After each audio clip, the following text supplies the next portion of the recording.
Welcome back to the MontyVerse. Oh wait, take that one more time. What's up, guys? Welcome back to the MontyVerse. We are live. We are hanging out. It's been a while, but we're back. I don't know if we ever left though. Yeah, no, I didn't. You were gone for like at least 6 to 10 months, maybe even 12. What are you talking about? We just uploaded a video. Yeah, with an actress that I paid. And we used life model decoys. It was a big smoke and mirror show. That's really creepy. Nah, they get it. People get it. They understand. That you just replaced me? So anyway, Anyway, what about them Boonboomgers, guys? What about everything? What's going on with everyone? I was Who's gonna here say, right now? hold on one sec. Firstly, Film Form Studios. What's up, Nate? Tiger, interesting. Well, we're gonna get into that. We're really gonna get into Because that. what you don't realize is we don't have opinions. We have facts. We have evidence. For the first time ever on live television, Wait, what? we will expose whether or not Genba is fox or cat. And there is an answer. There's an answer, and there's been a lot of theorizing. There's been a lot of ideas thrown out there. Mongoose was another big one, but I think we have the answer. We have the answer. But real quick, Iron America, thanks so much for joining us. Sentai Geek Girl, hello. Hello, everyone. Welcome to the stream. We got a lot going on, but I think it's only fitting that Thank you, man. the people will have the truth. I promise you. Yeah. I'm here to give you guys the truth. And nothing but the truth? Can you handle it? I don't know. Maybe not. I want to say, oh man, what a cut. Yeah. I mean, as we know, Hasbro loves Power Rangers. Yeah. They would never ever auction off 30 years of history of the show all in one fell swoop. They would never do that. It's unequivocal to even think those thoughts. No. Why would you even put that into the universe? But before we get to that, yeah. let's start on a different part of the world. And that part of the world is Japan. Yeah, because we're talking about what? What are we talking about? Boom Boom Champions, baby. We're talking. You almost hit me in the face with your phone. Oh, that's because I'm so excited. You need to calm down. You need to calm down. The people are scared. Oh. Man, we should probably talk about that, but probably not tonight. I don't know if we're gonna have enough time, but I was filling Nikki in on that. That was one of the most insane things. Wait, you mean just Champion in general? No, the Pokemon League. I pulled it up. Oh, nice. Yeah, I'm pulling it up from here. You don't have to keep going back there. Oh yeah, you're right. Yeah, that's the whole reason I have this here. That's smart. Yes. So what we're going to be starting with is Boonboomger, because as you guys know, we just dropped our reaction video for Boonboomger episode 33 today. Yeah. And boy, what an episode it was. There was a lot that happened. A lot of emotions, a lot of strong feelings were shared, but mainly we got some new forms. We got some really sick new forms and a sick henshin and just all around sick moves going down. I have to say that Boom Boom champion mode, is quite possibly one of the sickest power-ups of all time. In any medium, in any form. And if you want to know our exact thoughts in the moment, you can go watch our reaction to this episode on the channel that we just dropped today. But it's pretty insane. The fact that they're just jackets. And the fact that they put them on one sleeve at a time. Oh my god. It was just fantastic. But the way they do it is really cool. I think the whole concept behind champion mode is fantastic. But we'll just keep throwing some stuff up. Oh, Dragon Kaiser, what's up, bud? Yeah. Adam's here. Hello, Adam. Damn. I don't know if YouTube will let me say that name, but hello. Hey, I'm glad. First of all, thank you so much for the lovely comment. I'm excited for it every single week. Yes, 100%. And Nikki, that's the link to the episode you dropped in the chat? Yep. Okay, so the link to our reaction is in the chat. It gets emotional. I quit the show. Yeah. And I come back. It takes a long time, so long that we had to have a narrator tell us. Yeah, we had to take a brief, the MontyVerse was in limbo for hours. Who knew if the channel was going to survive this?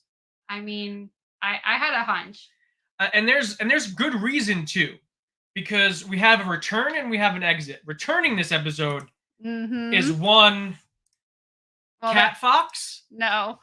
Breaking Genba, and leaving is the legend himself. There he is. R.I.P. My hero. My liege. Well, okay, here's Mad Rex Fury. But here's the inconsistency. What? You have never been this devoted to Mad Rex. You only care about Dogfist Fury. Are they not the same? Are they not one and the same? Are they not a team? They're a team, but your concern was mostly for Dogfist Fury. Yeah, and he's dead now, Nikki. Are you have I not suffered enough? I'm just making the point. I get it. Your fox cat is back, but some of us are still grieving. I'm just making the point that on the one hand, your biggest concern wasn't always had been Dogfist Fury, but I think we can both agree that Mad Rex is pretty sick. R.I.P. Mad Rex. And that we're both very sad of his demise and the way it went down because it made disrace. Look at the respect in the chat. Yes. Everyone in the chat is way more respectful than you're being right now. I'm just saying facts. Oh my Guys, God. She's happy. She's in a good mood. Her boy is back. What the? Oh my. But some of us didn't make it back, okay? Wait a minute. You're also being a hypocrite. You teased me mercilessly. But the difference is Genba didn't die. Genba's still here. Okay, fine. Next week we will see Genba again. When will I see Dogfist Fury again? Never. I don't know. Fair. She's so cruel, guys. You see? You think I'm the cruel one. Now you're really seeing what comes out. It's honestly quite crazy. But this is, as in terms of Super Sentai, I think this episode perfectly epitomizes why I'm loving this franchise. Mm-hmm.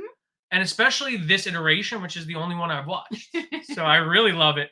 But beyond just that, it's just such a high quality series. Yeah. In terms of fight choreography, action, cinematography, writing, acting. I'm honestly shocked at the high standards that this series actually has. And for us, it's such a bizarre situation. Hi, Andrew.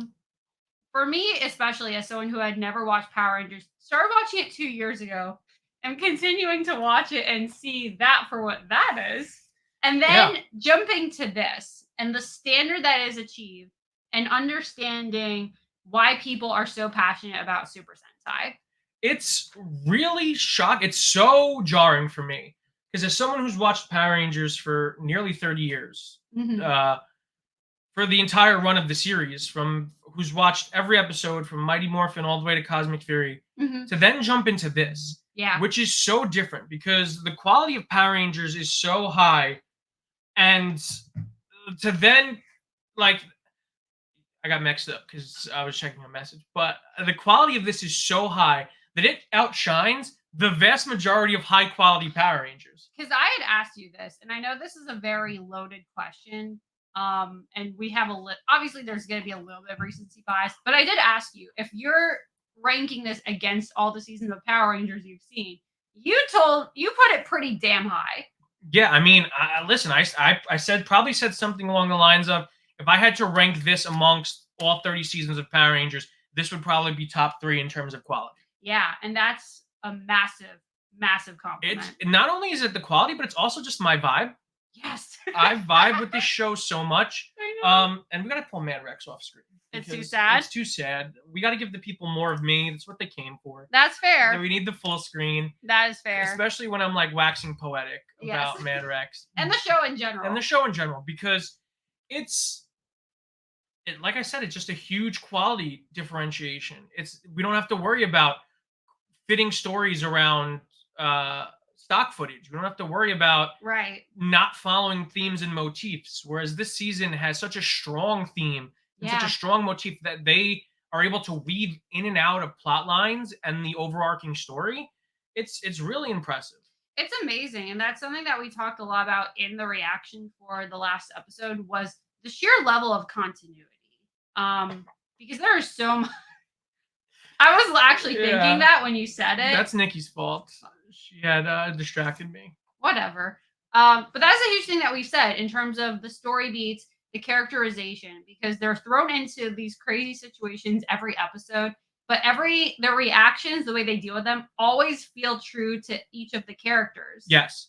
Before I forget, and before more comments come in. Yeah. A lot of compliments on the hat. Yeah. Guys, this hat is from K20. Yeah. K20 Customs over on all socials.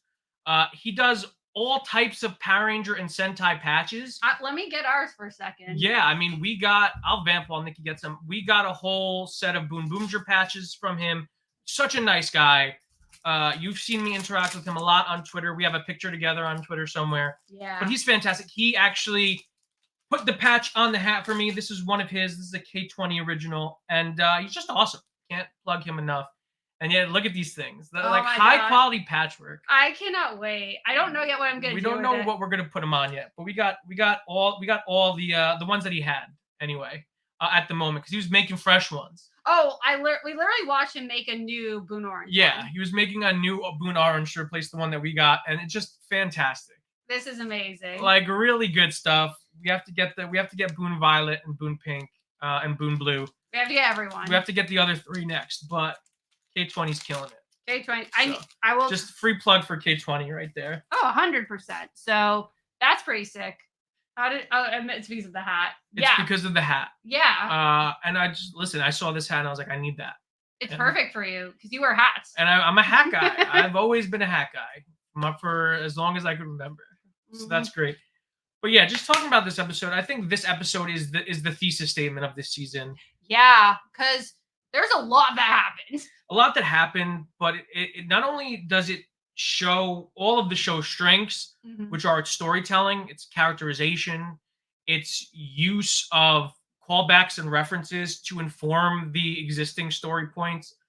It's just so wonderfully, all of lap 3 leading up to this episode falls into place like a game of Tetris. Like it fits so perfectly together. It's crazy. It's really crazy because I know that early on that was a critique I saw from a lot of people was that it was too formulaic.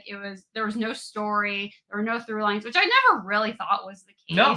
Sure, it has the Monster of the Week format, but there was always clearly something that was being built towards. And first it was the Big Bang Grand Prix. And then they had a lot of story stuff with Sakito when he showed up, which, man, let's not even get into that. I mean, you know what? Let's get into that. I just want to move this out of the way. That's bothering me. Okay. Oh, God. Should I just find a picture? We should. I mean, it's okay because we could just, you know what? We'll easily transition. I guess you could take that Boom Boom Champion down now because we're just kind of changing topics.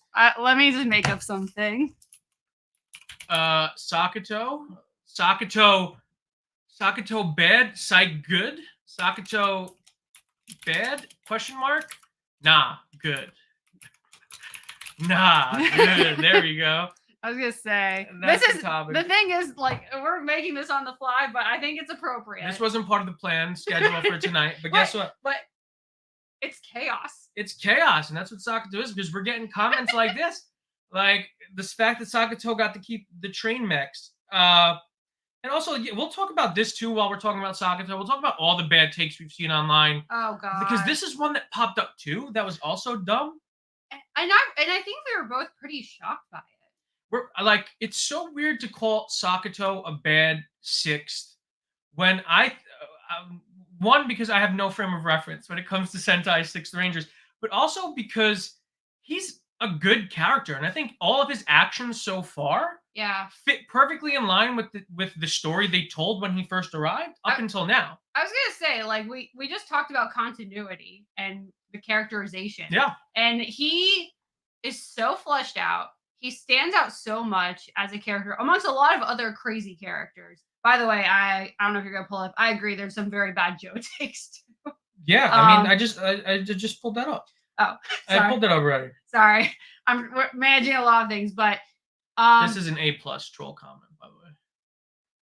I mean, I Wizard for a day is probably. I would probably say Wizard for a day. Oh my God. But yeah, I mean, there are so many points that people have been making about Sakito that are just unequivocally wrong. Like, like just insane.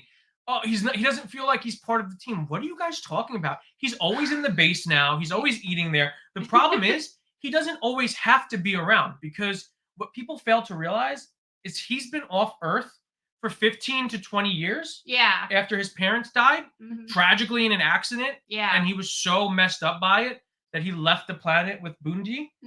And they've been essentially just doing their outlaw thing, their fixer thing, all across the galaxy this whole time. Yeah. So now that he's come back to Earth and Tai has essentially kind of lifted that obligation off of him, and he's now free. Yeah. He's just being free. Yeah.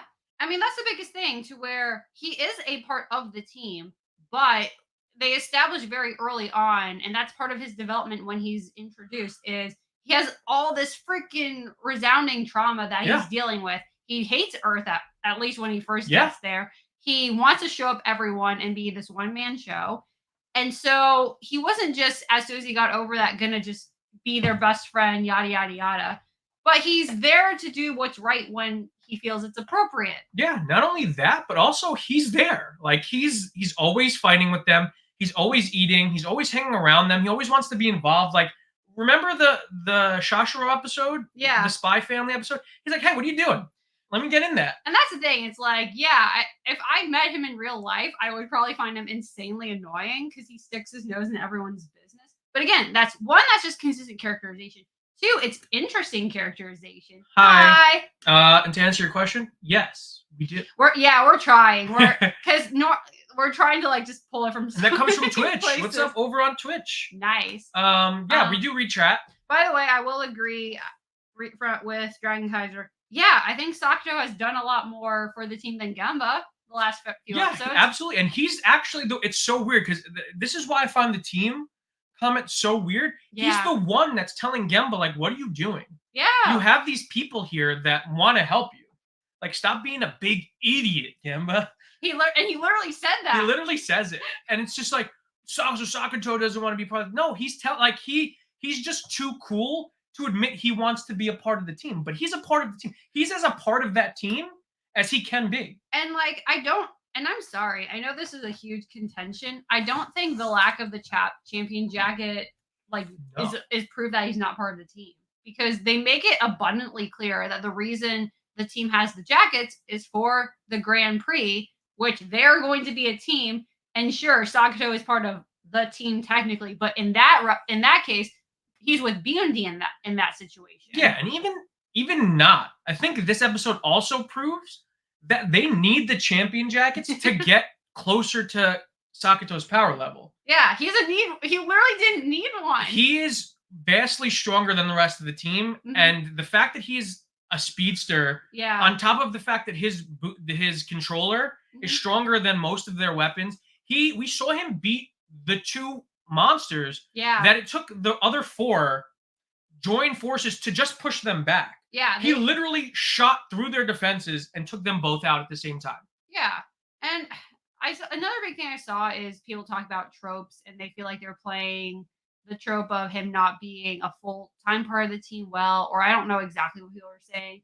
But again, the thing is like, regardless of whether this is into a trope or not, I like what they're doing. It makes sense for his character. He's not best buddies with them, spending time with them 24/7. He still clashes with them because that's just how he is. I have to pull this up because this is such a weird comment, but it's so funny. If I had to guess your names and ages, the guy is Adam Cook. He's 38 and he works at a video game store. What? And you are my younger sister, Beth, who is 23 and a foot massager. What? It's crazy because he's 100% right. That's wild. I am Adam Cook, 57-year-old man who works at a video game store. I thought you said 38. Oh, okay. Either way. I'm very flattered if someone thinks I'm 23. Yeah. You couldn't have been further off. Yeah. Both ways, I guess. But yeah, he traded his jacket for trains. He's train gang for life. He got the train. Yeah, like that's the biggest thing. Everyone's acting like he's getting no attention. He doesn't get to. That's the other big critique is he's just there. He has no story. He's not doing things. Like, what are you talking about? At this point in time, he's had more story than Joe, a little more story than Shashiro even, and definitely a lot more. Definitely a lot of development. But the thing is, it happened so close to his debut. My biggest theory when it comes to the pushback on Sakito is that he doesn't fit people's expectations of a sixth ranger. They want a cool guy. They want a guy who just comes in and fights everyone every episode. But that's boring. And also, even with my limited knowledge of Power Rangers and Sentai, I've now seen enough seasons where there's been a variety of dynamics. you maybe have like the Tommy who is the uber powerful one that is a part of the team, even though there's the distinction between his role and the others. That's also true. And then you have Eric. Eric's not really a part of the team, but he's there when he needs to be. He slowly incorporates himself into the team. So it's like, why does he need to be a part of it necessarily? Why does it need to be different? Because they need him to be a part of it. But and it doesn't. But here's the thing: this whole rant is just to say it doesn't matter. He's so great as a character. He's just a great character. Yeah, and honestly, yes, they do. They do have unmorphed fights. Not only do they have unmorphed fights, but their fight scenes are way more inventive. Yeah. Morphed or unmorphed. Yeah. I don't think they have as many, at least from what I've seen, not as frequently, but they definitely have them. Yeah, because they don't have to incorporate unmorphed fights to get the actors to fight. Yeah. Like, the actors are too busy doing actual acting. Right, which I literally was thinking that today because I need to be more aware of this because I want to give a lot of props to to the suit actors as well. But when I really thought about the proportion of time they spend in suit and out of suit, it feels like they're out of suit for a good portion of each episode. Yeah, I mean, definitely. But again, it's just acting. They're doing acting. They're doing their jobs. Do you think it's time? Is it time? It's time.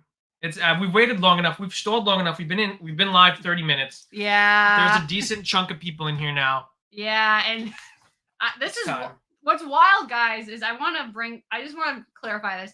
This was Monty's idea. I wasn't even the one that had the idea to do this. I'm tired of holding this information in. My biggest problem is I have had this information since episode 27. And I'll just leave it at that because we don't even have the thing on yet. So if I want to clip this out, it's not even up yet. But I've been holding in this secret since episode 27. Oh, God. Because deep down, I've known the answer of whether Genba was a cat or fox. But I've played along because the comments kept saying, like, no, he's a fox. No, he's a cat. So I played into the bit because what do I do best? I bit. I bite and I bit. And I play with the bits. So, but there's a very clear answer to what he is.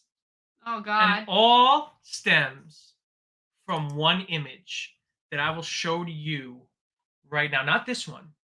This is what he looks like. And you really have to ask. You really have to wonder. Yeah. Is it fox or is it cat?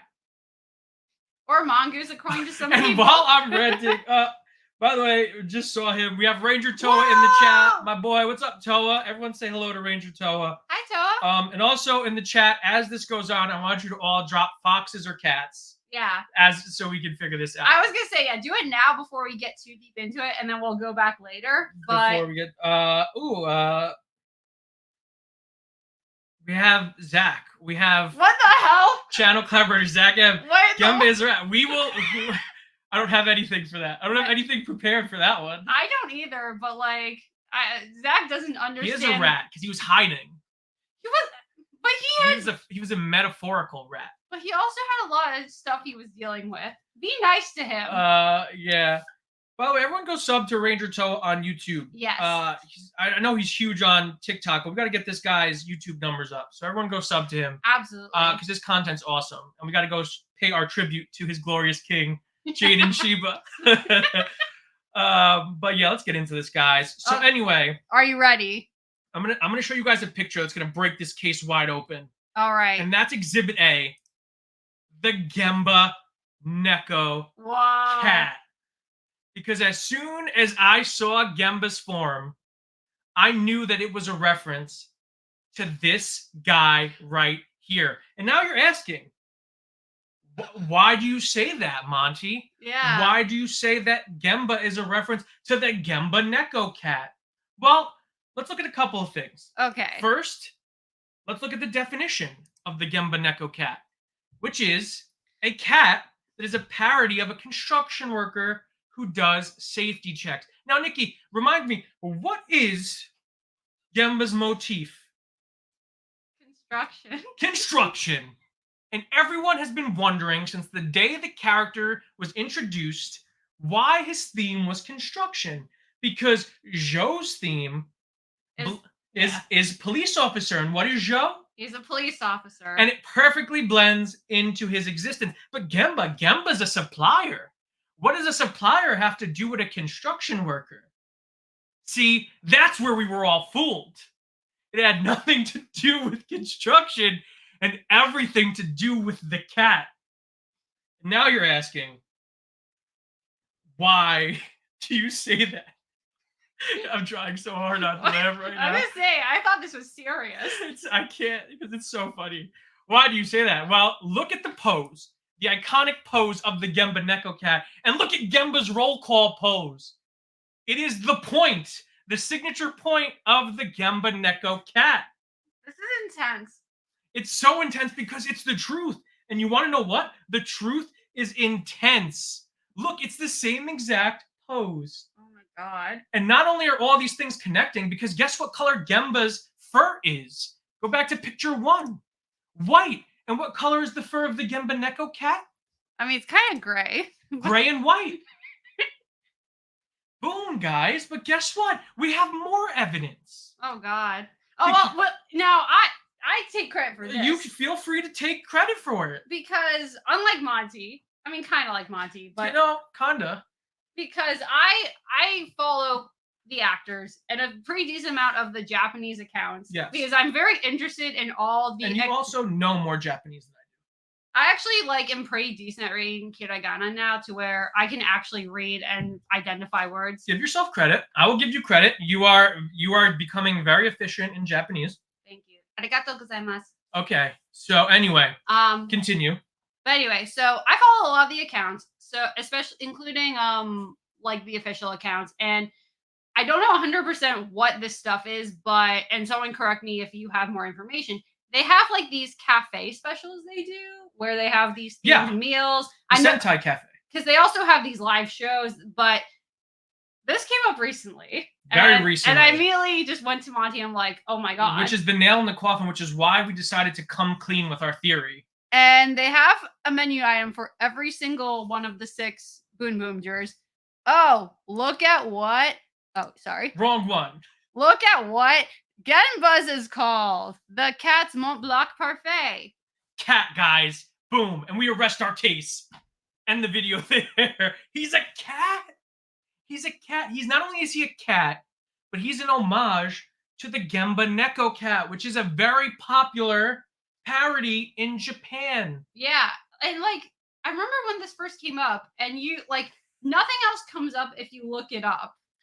Because the whole reason that what blew the case wide open, is that when you type in Genba on Google, the Genba Neko cat comes up. Yeah, and people were like, and when Genba was first introduced, they're like, his name is Breaky. His name is Genba Breaky. Yeah, we know what Breaky is. Which is a play on break. Yeah. But Genba is a play on like construction. I'm Koji Genba. I think that's the word that's supposed to derive from. Is that it's literally Genba is the second half of the word for construction site. But what people were, and this is how smart the show is. They hid the truth right in front of your faces, right in front of your unsuspecting faces. But they didn't fool me because the emphasis wasn't on Genba and his relation to construction. It was on Genba in relation to the Genba cat. Yeah. Because Genba has been a cat all along. Wow, it was Genba all along. Everyone's clapping right now. I'm pausing for a dramatic effect. Everyone's clapping. All right, guys. That was our presentation. I want to know what you guys think. What do you guys think now that I just opened your minds? I mean, look, I find the revelation interesting. I'm gonna get out of here. Let's go full screen, baby. Like, let's get into it. I mean, I stand by my original assessment. I don't really care what he is. Look at this, man. Wait, what? Let me finish. I'm just pulling up comments. You can keep talking. I don't care what he is. Genba is the best. He was the best before this revelation. He will continue to be the best. And Monty is going to be nicer to him now. Get on board, Nikki. Get on board or get off. Get on board with what? This is my favorite comment. Whatever. I'm so confused, but I think they're right. I mean... K20. I didn't even know that was you guys. This is K20. Oh shoot! K20, I know that you were one of the people that commented on my hat, but multiple people asked me about my hat this stream, and I plugged the crap out of you. So everyone, that's K20. Go follow him on all of his socials at K20 Customs, and you get yourself a hat from him. Oh okay, my God. no, we're not doing this. We're done with after this. We're done with cats. I was gonna say, because when you brought that up, I was like, it's only fair. Guys, but here's the thing. At the end of the day, I love these reactions. At the end of the day, it doesn't matter. It doesn't matter. We got Toa. Guys, here's the thing. Like, all of you back me up, and make sure you tell Monty he needs to be nicer to Genba now. I will be nice. No, I can't be. He killed Dog Fist Fury. That was Disrace, who he hates, and hopefully gonna destroy. I will be nicer to him that he's back, because maybe he'll actually start winning fights again. Well, he did, because he has his team with him now. Yeah, because that wasn't good. Oh my God. This is a great question. Why does that look so good? It looks good. Oh my God! Wait! Go back to that picture. We're burying the lead. Wait, what do you mean? Go back. You didn't even tell me that Mad Rex had a Dog Fist Fury themed dish. I mean, that's on you. You should have looked at it, guys. It's specifically souffle pancakes. Oh my God, guys! Look at that. Forget the parfait. Get that. Get the dog parfait. Do yourselves a favor, guys. Man, I'm exhausted after that. I'm sure you are. That was so dramatic. I'm not surprised, but no, that's what's so fun. I didn't mean to blow up their spot, but mystery's over. Mystery solved. As far as I'm concerned, nailed it. If you say so. We nailed that. I mean, you nailed it because, I would say it was collective because I found this, but you did everything else. I did everything else. You just brought in the old, like that final driving the nail in the coffin. I wrote out the sentence. You gave me the period. Yes. To put at the end of the sentence, right there. Boom, baby. Because here's the thing. I would not have been surprised if the show never confirmed. No, they will never confirm. Well, I mean, this is kind of. So we had to do it for them. But this is the thing. The fact that the brand even went this far to do anything, because I kind of figured the joke would be they would just never reveal it. Because ultimately, again, it doesn't really matter, but it does. For us, it does. It does for the fans. It's just wild. I can't believe it. We just blew that wide open. Every single mystery in Boonboomger I've solved. The mystery of tire meter. Yes, they're a couple. Yes, they're in love. Yes, they're endgame. Yeah. 100% hashtag tire meter for life. And yes. What is Genba? Answer cat. I know. Subscribe. You're really good at the mysteries of all of them. I'm so good at solving mysteries, guys. It's crazy. Like Scooby-Doo should hit me up for a crossover. Mm-hmm. That would be sick. I would just watch Scooby and Shaggy. I would just split up with them. I don't want to be with. This is the problem. When you're on Scooby-Doo, I guess we could take the Genba thing off because now I'm just off on a tangent. It's okay. Now I want to talk about Scooby-Doo because when you're on Scooby-Doo, no one ever wants to be with Fred, Velma, and Daphne. Oh my God. Like, think about it. If you were in Scooby-Doo, no one would want to be with those three people. They would want to be with Shaggy and Scooby. Yeah. That's where all the fun is. I'm me anyway. Like, I feel like we'd like start grilling. Yeah. We'd share some stories, share some laughs. That's like another thing that's your vibe. But it also helps that there's a dog involved. Best mystery. It does matter, Toa. You're right. It does matter. Cat or fox, it matters. But here's the problem. You make jokes about how you want to give him catnip. He eats freaking lollipops. Which is his catnip. No. Which is also a drug. Yeah. Catnip for cats is a drug. Sugar for him is a drug. Yeah.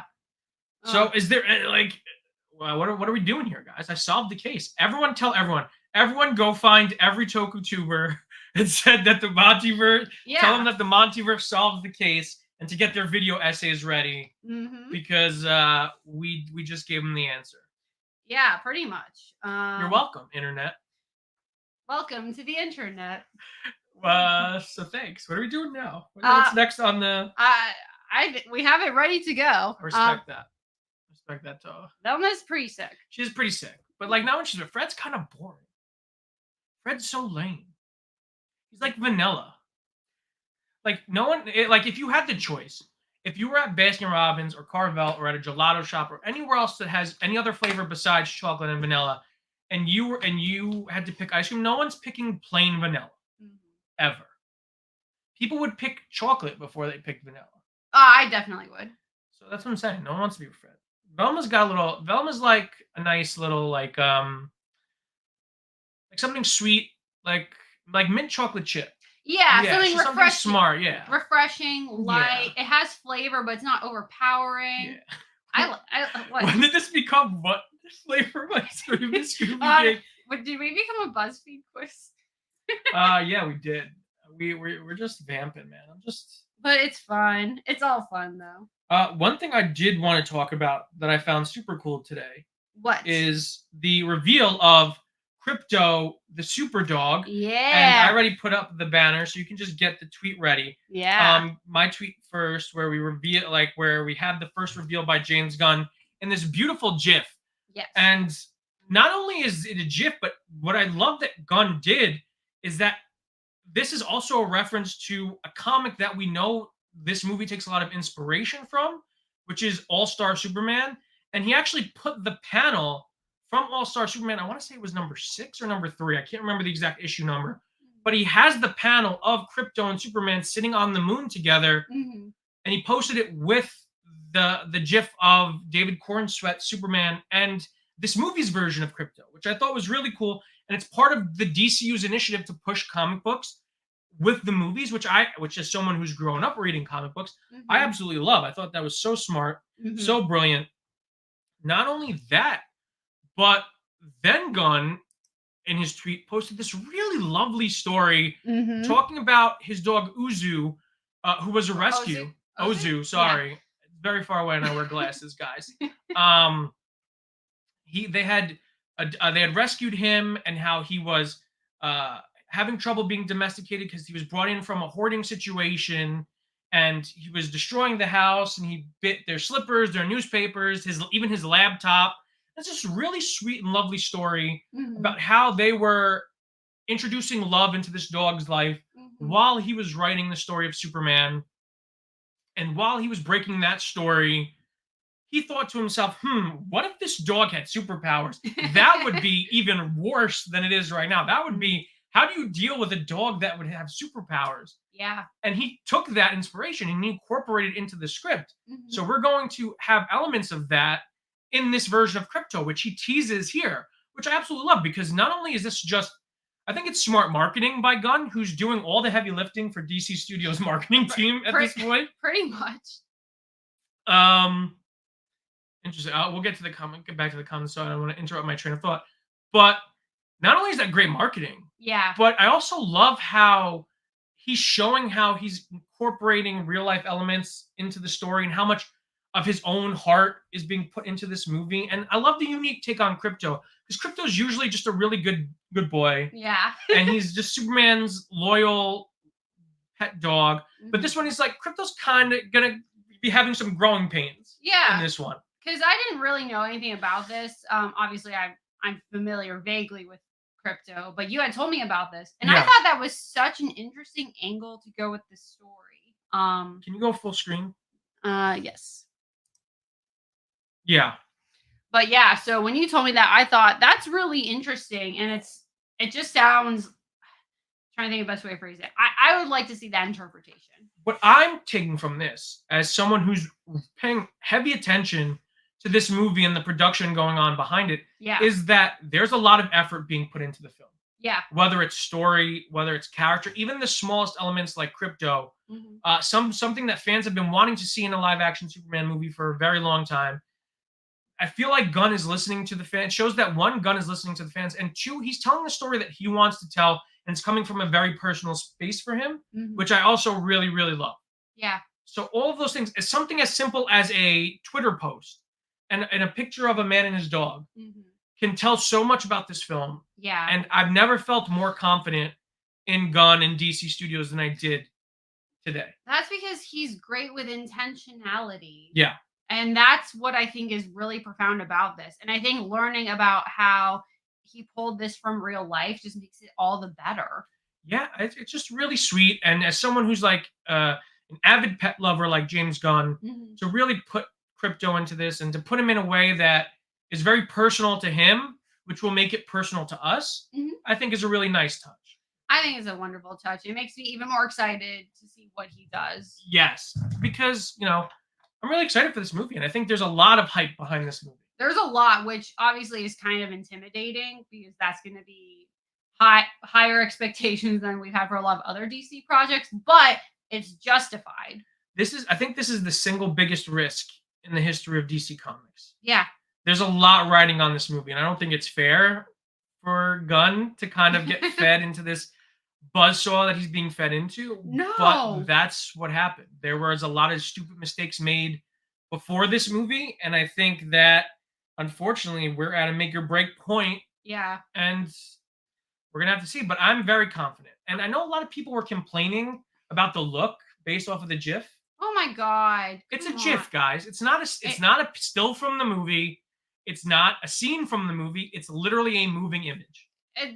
But it's partly static again with intentionality because there's a reason that the earth is spinning and they're otherwise totally still looking at it. And it's from behind, no less. Yeah, it's an homage to the comic book. That's all it is. It's an homage to a very unique comic book panel from one of the all-time great Superman stories, which we know that this movie is based off of. Yeah. So I don't care. And of course, another reason I'm not envious of James Gunn is people who were critiquing the GIF. Yeah. The internet spun that into, oh, you're right, we hate James Gunn, right? And everyone's like, no. Where did that come from? It's just the narrative that goes on. Every time something gets critiqued, it's always turns into James Gunn sucks, the DCU sucks, we want the DCEU back. And I'm tired of it. I'm excited. Yeah. I'm really curious to see how they do. And again, that's always the biggest thing. Watch the damn thing first and then form an opinion. Yeah. And then form an opinion and then get mad about it. Yeah, pretty much. So watch it. So there's that. But no, that was interesting. And again, it's nice how these little tidbits from production just come out, but like progressively. It's brilliant marketing because the trailer's not out yet. We got one poster, which was just the Superman logo, and all that's been out is set leaks. Yeah. And I feel like those were coordinated set leaks because there was a lot of holes in that security. But either way, everything that's come out has been received mostly positive by rational human beings. Yeah. So I don't know. I think that this movie is going to be good, but I thought that was really sweet and kind of playing with the animal theme of today. I thought that was something we could talk about because it's a hot topic. And you need to have a dog to compensate for the cat. Oh, absolutely. 100%. But moving on. Yes. About a week ago, me and Nikki had the honor of being a part of Yu-Gi-Oh! Day 2024. Ooh. And before we talk about it, we'll show off the reel that I put together after the event. That's over on Instagram. It's on the YouTube channel too with part of the shorts. And it's over on TikTok. But we'll play it for you guys right here before we talk about it. Go ahead, Nikki. All right. Does this share audio? Just to check. I think it does, but if not, y'all let us know. But y'all should watch it. Yeah, on Instagram. If not, you guys should go watch. Nice. Yeah. It's such a great turnout. Yes. And just look at these cosplayers, guys. It was such a beautiful experience. It really was because I think we knew that the fan base was large. There's a large fan base. But it's yeah. Panels, signings. Just look at that. Look at that. Look at the smiles. That's what did it for me, guys. Look at the smiles on people's faces. Oh, so great. I mean, that was a great panel. Mm-hmm. Oh my god. That was just so sick. Yeah. And of course, end of the day, with the screening of Dark Side of the Dimensions. Yes. Which was fantastic. Trying to figure out. I don't think I have it on mine. I was gonna say, what are you doing? I don't know. I don't have it on mine. There we go. There we go. No, here we go. Yeah, go ahead. And then this was the flyer that I had made for the event.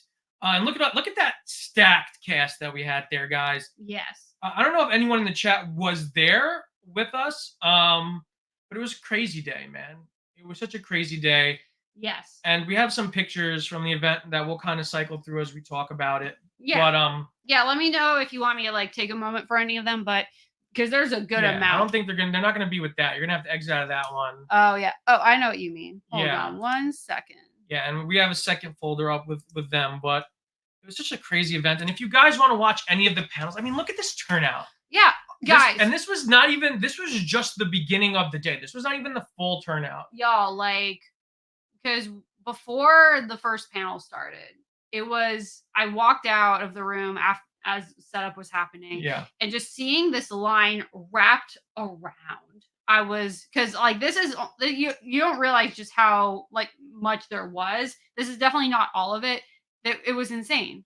It was a very humbling and overwhelming experience. Yeah, we'll just keep flicking through pictures. There's so many. There you go. Dan Green, Yugi Moto himself, Dan Green, Eric Stewart, the voice of Seto Kaiba. And we're just gonna keep flicking through because there's so many. There's so many. This was during the first panel, which was moderated by John Andrade, who was on the channel talking about the event on our last live stream. And that's him right there. Look at that sick outfit. He's obviously doing a little homage to Yugi in the beginning of Dark Side of the Dimensions. And all of these panels are on the YouTube channel. You can go to the homepage and they'll pop right up. But look, guys, look at this. Look at this. As someone who grew up with Yu-Gi-Oh! And who's been a fan of this franchise since it first touched down in America, to be a part of this, to be in a room, a constantly filling room full of Yu-Gi-Oh! Fans who were just all so happy to be amongst peers and to celebrate this franchise was just such an overwhelmingly humble experience. Oh my gosh. Man, it's such amazing cosplayers. They're so so amazing. Oh my god. Some beautiful beautiful images. We're gonna post all these images at some point for everyone to get, but man, just like look at these people. Like, and I mean that in like a positive way. Yeah. Just the excitement for this, the fact that everyone was like so in, because the turnout was beyond what we would have expected. Yeah. But at the same time, we weren't surprised either. Yeah, it's hard to describe it other than just saying like it was overwhelming, but at the same time it was so rewarding. And it was rewarding because of all of you guys, all of you guys and girls and everyone in between that showed up to this event. Just made it so very special. And like that doesn't even count all the people who like let us know that they wanted to go. Who's that handsome devil? I'm not sure. Who's that suave young man? He's pretty suave. Who's that 30-year-old Adam Cook who works at a video game store? 30 or 38? 38. Who's that 38-year-old Adam Cook who works at a video game store? I don't know, but I think that's pretty dapper young man. Yeah, just a lot of pictures of me. A lot of me. There are you. Oh no. There you are. Oh no. There you are. I'm just standing on business. I know. You can scroll faster. I know this part's just weird just now. Eric and Dad. Just really good stuff. Yes, but that's a great one though. That's a great picture of me. I'm glowing like the angel I am. That sick Judge Arts poster that we had there. Judged is so good, and the fact that she did a special print for the museum was so cool. What's up, Tyler? What's going on, dude? That's wonderful. I hope you guys have a great time and you talk about Pokemon and Digimon. I was gonna say thanks for stopping by. That's great taste. Yes, if I've ever seen some. Guys, just look at this. Just these freaking cosplayers. Also, like props blew me away. Props to any Yugi or Atem cosplayers for the freaking hair. I was so impressed. There were so many great wigs, so many great Yu-Gi-Oh wigs. That's not an easy hairstyle to do because it literally defies gravity. Nature, gravity, physics. Yeah, it's but holy shoot, Jonathan Todd Ross, what a great guy, so nice. Amy Birnbaum, completely blew us away. So sweet, so sincere. Wayne Grayson, Ted Lewis, guys, look at this turnout. Yeah. Standing room only. So crazy. Oh my god. Jen Silverman. Oh my god. Just such a cool event. Yes. And this is the first. You guys are experiencing these pictures for the first time because I did not post all of them yet. Yeah. So we're cycling through all of the images now, and so cool. Oh my god. Oh, and like look at all the stuff that Wayne had available. Yeah, and I think that's the last one, but Whew. well, it was so cool, guys. It was really cool. It was great. It was the kind of thing that like you don't like you as people who are nerds, lifelong nerds, you know that there's others out there, but it's kind of like the experience of a con. But there was something special about this specifically. Yeah, because I'll tell you what's special about it. Number one was John. John, this was his vision, his dream. We ran into him by chance. It was a fate meeting, like Yu-Gi-Oh! Just pure destiny, pure fate. He told me about this, and I said, just tell me what you need me to do. Tell me what you want from me. Yeah. I'll give you whatever you need. I'll help this event in any way that I can. And from there, the rest was history. But it literally was fate.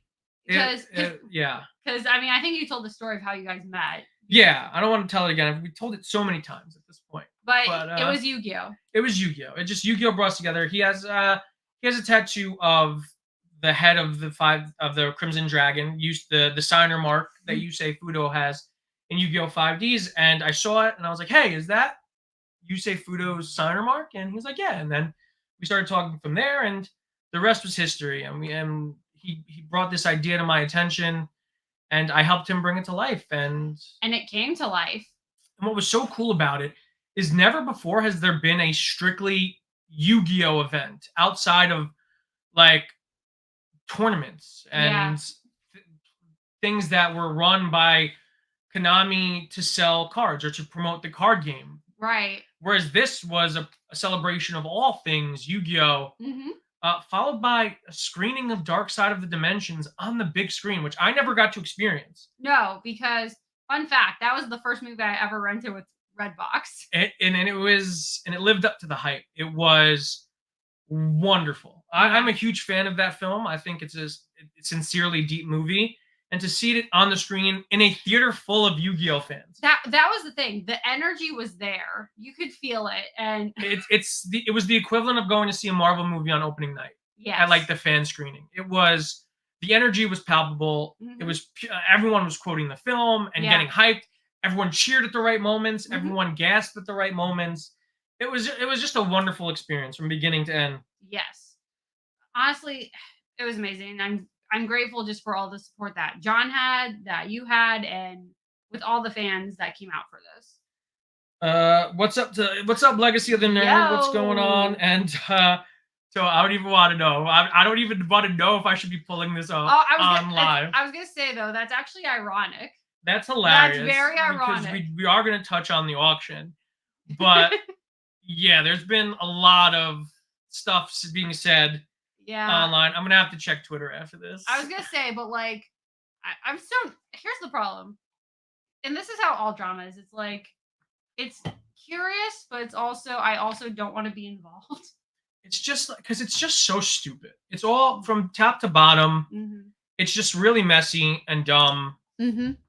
And I hope people don't get offended by me saying that. It's just so unnecessary. I think I'm trying to think of the best word to describe it because I don't want to say overblown because I also don't want to diminish what people are going through, how people feel about it. I just think that there's a lot of grandstanding and entitlement going around by all parties, by everyone involved. I'm not pointing out anyone, but there's just a lot of stuff being said, and I think everyone should just take a breath. I do think there's a lot of valid points that have been made. I think for me, it's like where I started to get a little exhausted was seeing a lot of the same points dozens and dozens of times, and it's accomplishing nothing. Because at the end of the day, we're gonna get into it. Yeah, let's get into it now. Might as well just get into it now, since Power Ranger auction, baby, 30 years of history down the drain. Because we were always aware of it. Yeah. But once the auction site was updated with everything, you and I did kind of go through it. It's so weird because the online Power Ranger space goes through these like bouts of amnesia, I think, because we've all known about the auction. Yeah. Not only did we all know about the auction, we all have known about the cancellation of Power Rangers. We all knew deep down, whether we wanted to admit it out loud or not, Yeah. That Power Rangers was, for better or worse, the way that we've known it, it was over. Yeah. And listen, we had a good run, 30 years, way more than any other franchise can say. There's not many franchises that make it past 5. Yeah. Of a television series. To last 30 years is iconic and revolutionary. Yeah, I think that's a lot because especially as someone that wasn't familiar with it before, I always knew it was a thing and a big thing. I didn't understand the true scope of Power Rangers. Yeah. Never would have realized that. Yeah. So when Cosmic Fury came and went, we kind of all knew it was the end. And I think people were holding out for hope. Yeah. And unfortunately, I'm a bit of a realist. I'm not a pessimist, but like I said, I'm a realist. I weigh out all the options and I kind of see the writing on the wall. Yeah. It's also a matter of we're at a point where we can't always believe stuff until we actually see it. Yeah. So for example, when talking about reboots, talking about reimaginings, you almost can't even believe announcements of ideas until they actually come to fruition anymore. Yeah. Because there was all the talk about the reboot and then that got canned. And there was talk about the shopping around for those episode remakes. And I don't know what the heck is happening with that. There has we already know what's going whether people have said it out loud or not. I think it's fair to say anyone in the Power Ranger community knows what's going on behind the scenes at this point. They know that Hasbro never wanted Power Rangers.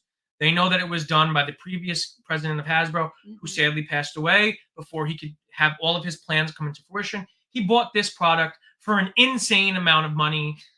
He did not run it by the R&D. He did not run it by the rest of the people at Hasbro. When you're running a business, that is very, very poor practice. Yes. So, of course, no one at Hasbro was happy about it, and they treated Power Rangers like an unwanted product because at the end of the day, that's what it was to them, an unwanted product. And yes, to us, it's very hurtful. To me, as someone who's grown up with Power Rangers for 30 years, I'm very hurt by that. To me, it makes it all the more wild that the Hasbro era stuff was even as decent as it was. Yeah, I mean, a lot of that was through obligation, and a lot of that was, again, they were like, well, we have this now. We have to recoup as much as possible, which was them trying to do the Lightning Collection and trying to make it a fair price point and trying to do all these things that would get them to turn Power Rangers into a profit-making operation, which they were unable to do. Yeah. Unfortunately. And whether we like it or not, that is the downside of corporate America. That is the bad side of economics. Yeah. And at this point in time, it happened. It's like that part of the history it happened. It's over and done with. And we can hope for the future. But as of right now, it's not looking right. Yeah, and then Legacy of the Nerd points out, Hasbro said in their last earnings call that they are more interested in collecting IPs and licensing them out than making product stores. Because why should they? In their mind, they're like, we have Transformers, we have G.I. Joe, we have Marvel Legends, we have all these things that make us a lot of money that we are going to focus on. Why not just collect as many of our enemies or as many of our competitors as possible and just collect as license them out so we can collect off the top of them while also controlling the toy shelves as well, which is very dark. It is very morbid. Listen, I can see it from a business perspective. I don't agree with it. I see what their thought process, and it's very messed up. Yes. It's the dark side of capitalism. And unfortunately, Power Rangers is a severe victim of that right now. And I'm seeing Will in here. I'm in the middle of a tangent. I'm trying to read the comments, but I just want to say, what's up, Will? Yeah.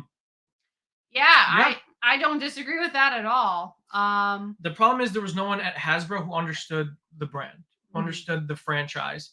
And I think the people who did got pushed out or just weren't involved. They basically didn't have anyone working in the department. Yeah, and the people who were involved in the show were good at producing television, but they didn't really understand tokusatsu or Sentai or the product that they had. So they just and I do think the Hasbro seasons were good. Yeah. But the severe lack of understanding of the genre is what eventually did Power Rangers in. Which is the irony being that the whole franchise is predicated on saving as much money as possible. Yeah, I mean, yeah, this is kind of the point, right? They had Melissa and they let her go. And the people that were passionate about the brand, they let leave or they let go. Because always knew that they wanted to do this. They always knew that it was coming to this. They only had to. They essentially just wanted to complete their contract obligations. Yeah, and then be done with. Like, it still blows my mind that Netflix was on board for a double-length season of Cosmic Fury, and they're like, nah. No, it's because they knew it would cost them more money. Again, think of it from a business perspective. Power Rangers is hemorrhaging money right now. Hemorrhaging money constantly. I know. So they're like, we'll do the special. We'll try and make money off of that. And then, like, to add insult to injury, they'll do Cosmic Fury. They'll do Once and Always, and they won't even make toys. Like, they won't even make Cosmic Fury toys to make money off of that. Which is, again, the irony of the whole reason they made those suits the way they did. You know, because then they'd have to develop all new technology, because the deal with Bandai that had all the Japanese patents, so they couldn't copy them. So they'd have to invent their own, which is why the American version of the Cosmic Fury Megazord is very different than the Japanese counterpart. Oh my god.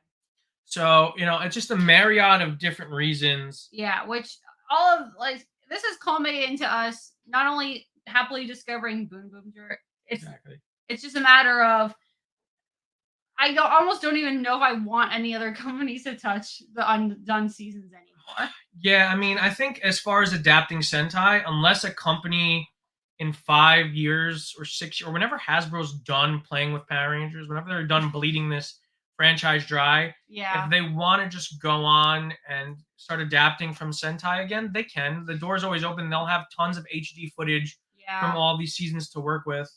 But I don't think so. I think what we're looking at is complete overhaul.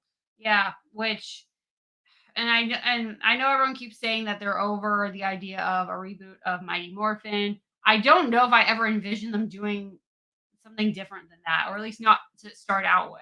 Yeah, I mean, at this point, I've made peace with it. Made peace with it. We've had a good run. It's like your tweet you said the other day. Like, we have other positive things to focus on. And it's sad, but, like, for me, I'm still discovering the whole franchise. Yeah. That's never going away. We have other things to focus on. There's still amazing content creators out there making Power Ranger content, video essays. I mean, that's what really kept me, I'm going to be honest with you, the content creators kept me into the show more than the actual show did for long periods of time. Yeah, because let's be clear, the show is not exactly high art a good portion of the time. It's not. It's really just like there's some seasons that are the lowest common denominator and just super lazy. And it's just the fans and the content creators and the people who are really passionate about the brand is what kept me involved in the brand. And those people are still going to exist. Yeah. There's still going to be amazing cosplayers. There's still going to be amazing fan films. There's still going to be amazing video essays. Yeah. There's still going to be amazing reaction channels called the MontyVerse out there. Exactly. That is one of my favorite channels to watch. There's still going to be the comics from Boom Studio. I'm really excited for Power Rangers Prime. I'm really excited for what comes next. We had the freaking return this year. It's weird to think that that was only this year. We had the return. It was really good. Boom. We want more of that. Yeah. Matt Hodson, hit me up. Yeah. Let's make more of it. Yeah. It's just so funny to me. It's so funny that this auction came around again because, like I said, the Power Ranger fandom has like bouts of selective amnesia. Yeah. Because this auction was announced months ago. We've known it was coming for months. Yeah. I was gonna say real quick, Will, I am so excited if you're doing Ninjetti. Oh, Ninji's. I was gonna say Ninji. Nikki and Ninjetti. Ninji. What are you trying to say? Nikki and Ninjetti. I was gonna say you were looking into doing a Ninjetti cosplay, maybe. Yeah, y'all. Like, I think we've definitely tweeted about this, but I'm not someone who, like, I've always liked the idea of cosplay. I never fully committed, but if I had unlimited money, supplies, and time, my two dreams right now are obviously Boon Orange, but specifically Kimberly Ninjetti, because I freaking love that suit. I know that we had talked about recently on one of our last streams in terms of the uniforms, but that suit looks so freaking cool. Like, my only issue with it is I don't love the full mask because that looks a little silly. Yeah. But with just the headband and the rest of it, it looks so cool. It looks comfortable, hopefully. That would be a dream for me. Yeah. I mean, I find this funny because, one, it's true. But also, I think the Power Ranger fandom has been so spoiled. Yeah. We've had a continuous show for 30 years that's been existing for 30 years with with 1 or 2 breaks in there. Yeah. Whereas, imagine being a Ninja Turtle fan where you've had new Ninja Turtles every 5 to 6 years. All the freaking time. Like, that's just constant reinvention of the brand. Now that's one where until you, I was never invested in that franchise. Yeah. But I was always aware that it was being rebooted, reimagined. There was all these iterations. It was never ending. Never ended. There is no franchise in history currently that has not reinvented itself. Hell, the MCU is tilting towards a reboot of comic proportions. Comic books.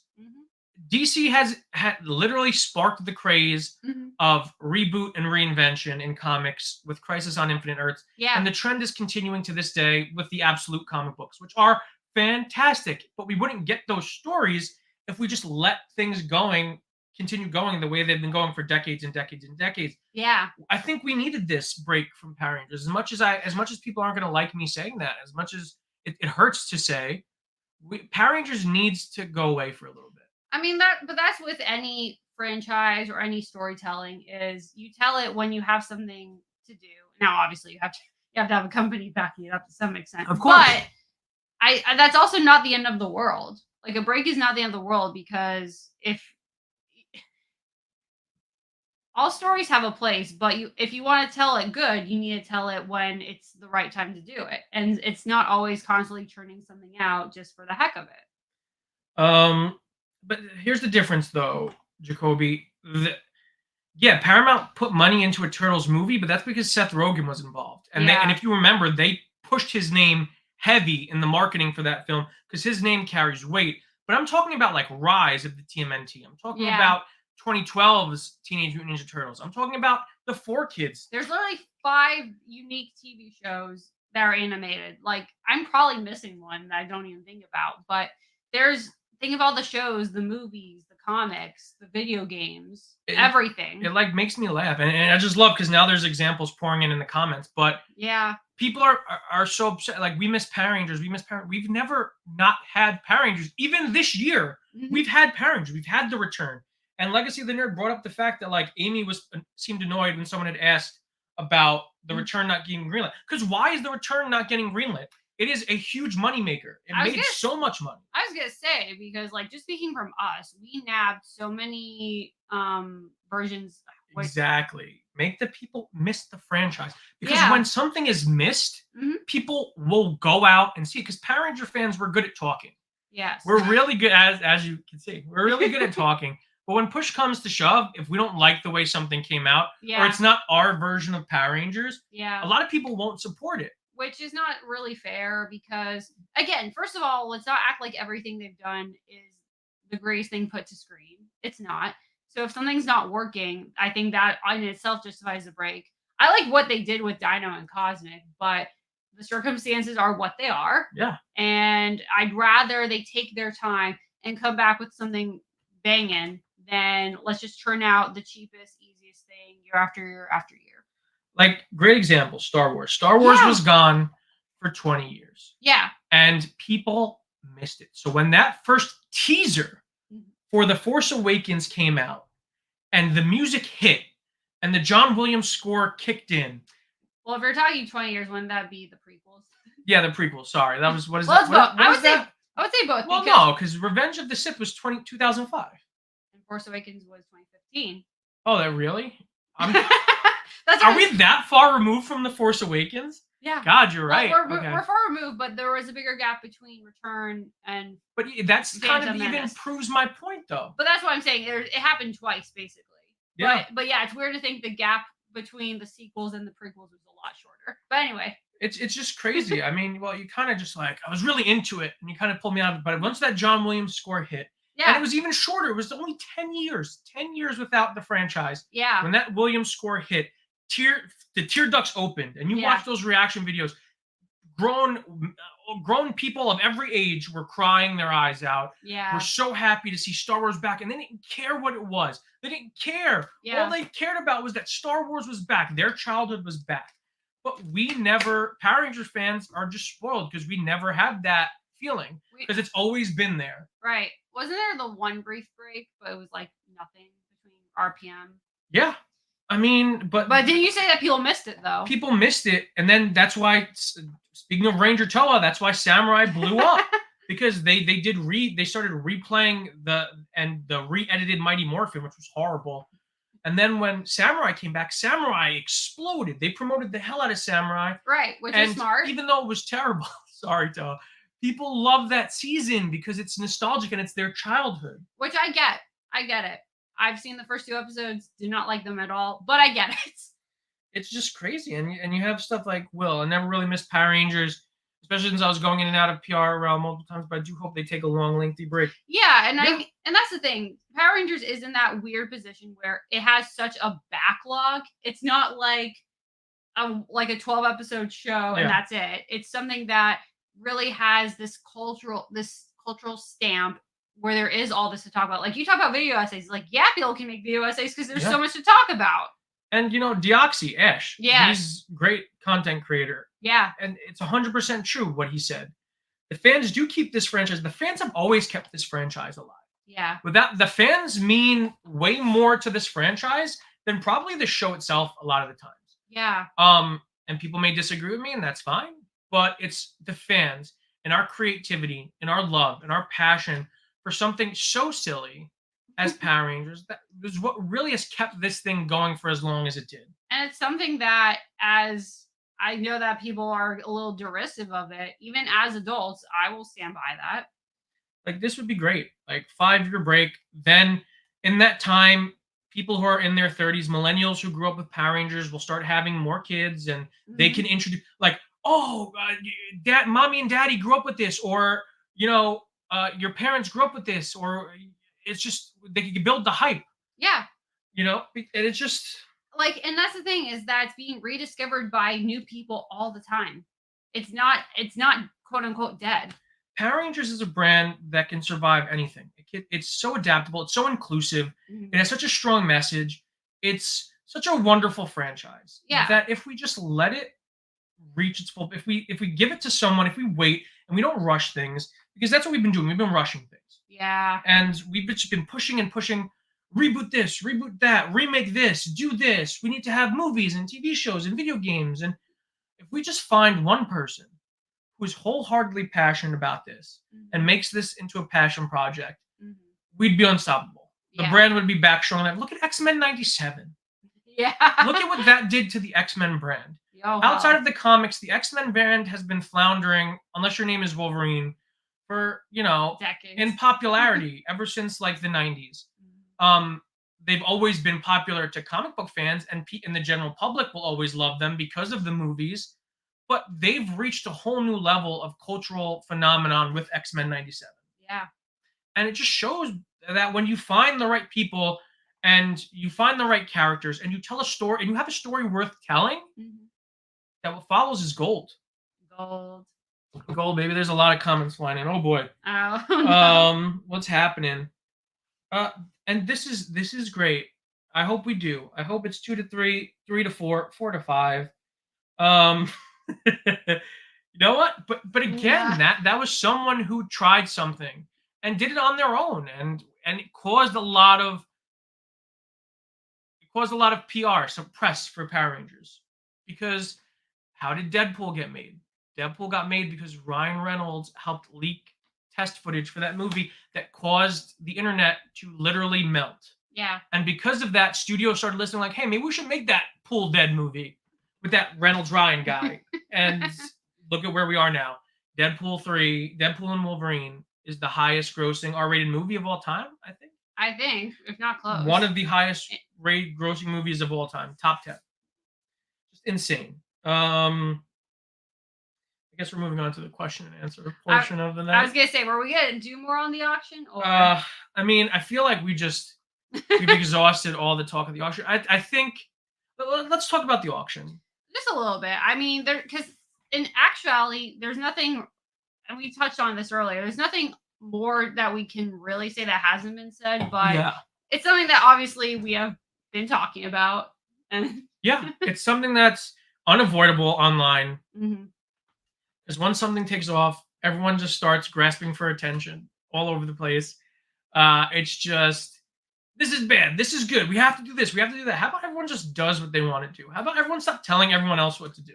I think this is a case to where there was a lot, like, I'll just say it bluntly, because I think we both agree mostly with the points I'm thinking is this wasn't handled well in terms of it was by anyone. By anyone. It was handled poorly by Hasbro because obviously it's just upsetting in the sense that they're selling away the franchise and that the actors didn't have a chance to have first dibs. I think Hasbro did a horrendous job with this auction because one, it's literally them just dropping this and saying we're done. And also trying to profit as much as humanly possible. But they're literally gave everything to Heritage and they said, we're done. We're not talking about it. We'll never address it again. Yeah. Here's everything. Leave us alone. I don't want to hear Power Rangers again unless it says, hey, Power Rangers made you this amount of money. Yeah, which is gross. Which is the coldest way to handle a franchise. And I understand why people were upset by that. Yeah, and like we know the stories. I've seen panels hearing stories from the actors being like, even before Hasbro, when it's like you're not allowed to take anything. It's like it's very, to be fair, like sure, are they necessarily entitled to it? No, but it's cold. I think that's a good word. It's very cold, very callous. The fact that Hasbro didn't inform the actors or that Heritage didn't reach out to the actors and give them an opportunity to buy their stuff outright at starting value, or maybe even higher than starting, but just give them a price and say like, hey, if you want it, this is what it'll cost. I think that would have been totally fair for Hasbro or Heritage to do. But the problem is they're greedy. They know that people are going to bid crazy on some of these. It's very greedy. It's very gross. And the fact that they then turned around and used the actors' names in the suit lots. Oh, yeah. Which is also pretty gross as well. It's insane because, like, sure, you can make the argument that they're not entitled to any of it. It would never belong to them. But it feels very disrespectful and unnecessarily cold. Yeah, and my big thing is that it's messed up. It's also messed up, but life sucks a lot of the time, and life's not fair. The Power Rangers is not the only franchise to get stripped to bare bones. It's happened to Marvel. It's happened to DC. It's happened to Game of Thrones. It's happened to dozens and dozens of Hollywood productions from now since the beginning of movies. Yeah. It's just the name of the game. The reason why this is becoming a thing is because Power Rangers is such a niche, outspoken fandom. And a lot of people just are super aggressive about things, which I think is not the right way to go about it. No. There's always room for healthy communication. Well, this is... I'm trying to like find the best way to say this without sounding so overtly pessimistic, because it's wrong. I think everyone pretty largely much agrees that it was handled wrong. And if there was a real tangible thing worth doing that we could do, sure we would. I just don't think there really is right now. Yeah, like it's out of everyone's hands. Unfortunately, like there's no stopping what's happening. It is what it is. I don't think anyone should be telling anyone else what to do. I don't think anyone should be telling anyone else who is more or less important to the fandom. I think because me personally, in a fandom like Power Rangers, and this may, I don't know, people may get upset by this. I think the fans are equally as important as the actors in this franchise, especially when the actors get changed out every single year. Yeah. The only thing that's continuous with Power Rangers is the fans. The only thing that stayed from Mighty Morphin until Cosmic Fury is the fandom, because it's such a niche fandom. It's because here's the thing when it comes to, because obviously we're talking about the actors, but it's one of those cases to where like, hey, if they want to express that they want the suits and they want to try for them, and because hey, they have every right to ask and inform people of this. That's on them. That's completely fair. I just don't, what I'm not comfortable with, and I don't necessarily know if this is even something that's happened commonly, but I also don't necessarily begrudge someone else who wants it to. Yeah, it's hard. It's a gray area. Yeah. There's no 100% right and wrong. I do think people are just going about it the wrong way. I think people are creating hostility where hostility doesn't need to be. Yes. Creating tension where tension doesn't need to be. This is a franchise about coming together, but this fandom's so good at tearing each other apart. Right. It's so crazy. If the Power Ranger fandom devoted 1/4 of the energy coming together as we did to tearing each other apart, we could probably self-fund and purchase the rights to this show and probably make the reboot ourselves. I know. But it's just, guys, we just have to talk things out and be supportive of each other. Just stop. We need to stop grandstanding. We need to, if you think something's wrong, don't say something else just because you want someone to like you. Just you have to do what feels right to you. And you can't be controlled or swayed by someone else. Because listen, at the end of the day, this is a messed up situation. This is really, really messed up. Yeah. And but it's life. It's happened, and it's not. The problem is, I think a lot of people are turning this into a situation where it's like it's only Power Rangers. This is the only. Why is it Power Rangers that this has happened to? And it really hasn't. I mean, the Daredevil suit was up for auction. Luke Cage's entire wardrobe was up for auction. Yeah. Iron Fist stuff, which I'm sure no one wanted, was up for auction. But it's cold-blooded. It really is. It just sucks. But that doesn't mean we have to be sucky to each other. Right, because I mean, look, if there was a chance that speaking out about it would change the entire system of the way that this kind of thing unfolds, I mean, and who knows, maybe one day. But the problem is, it's also there's so many pieces to it, and there's so much that's out of everyone's control anyway. And which is hard because I don't want to say that means you shouldn't take a stand for anything. It's at a point to where the continued discourse, I think, is just kind of futile. It's dragged on, and I think our biggest point is we don't really have a horse in this race, one way or the other. We just kind of want everyone to stop talking about it. Yeah, because it's unnecessary. Because here's the thing, I won't lie. Obviously, the whole situation is interesting because it's something that I wasn't necessarily anticipating, but it's a bit drawn out, and I don't know what else there is that'll be accomplished. I mean, obviously, the damn thing has to happen first, but it is what it is. People will want what they want, and they'll do what they want, and like just be kind to each other. I mean, Iron America. That's an interesting point because I'm pretty sure they remade the Mighty Morphin suits like 150 times. I feel like every time there's a special, they remake suits. Tommy's suit has been remade like dozens and dozens of times. The Power Ranger suits are pretty easy to make. It's not like they're not like armored plated, like complex costumes. No, there's suit makers out there, there's cosplayers. But I think the other thing is that Hasbro sees no future with it, so why they just don't want it anymore. And there's amazing fans out there that are making costumes better than the Power Rangers ever will or could again. I was gonna say, if they ever actually did a Mighty Morphin reboot, like in earnest, they should be remaking them anyway. Yeah, they should be remaking them. And I think that the way that Star Wars brought in fans who develop fans and lightsaber shops to come in and help make the lightsabers for the new movies, I think the Power Rangers could do the same thing. And that's not something that's overly expensive. And I think fans would be happy to do that. So we'll be able to work with the Power Rangers brand. Because that's another thing that this brand does not do. This brand pushes the fandom away. Yes. It does not work with the fandom. They're demonized or they're just kind of pushed to the side. Power Ranger creators, whether it's content creators like us, whether it's prop replica creators, whether it's artists, are not treated very well. Because that's the problem is like I said, I talk about cosplaying, and I know there's a lot of really super talented people out there. I see it like from their posts online. And those people deserve so much respect because they're creating something. They're a force of good in the community. Like Wild Ranger 5, who I just saw his Lightspeed helmet. His Lightspeed helmet. I saw his RJ helmet from Jungle Fury. He's fantastic. There's Stickosaurus, who's also great. There's Deca Mexican, who's amazing, who does amazing suit work. I was gonna say Rav Seams, who I've been looking into. Yes, amazing. Like there's so many amazing Power Ranger creators that would be happy to jump onto this franchise to make suits for the brand. And here's the thing. I would love to see discourse about that. Yeah. Like, where's that? Like, that's a conversation worth having. Yeah. Because, like, look at what Will said. Like, this is our point. This is the whole point of us talking about it. Yeah. We're over talking about it. After this, I don't want to talk about this ever again. Because that's what it's become. It's become a competition to who can grandstand the highest over each other. It's become a witch hunt.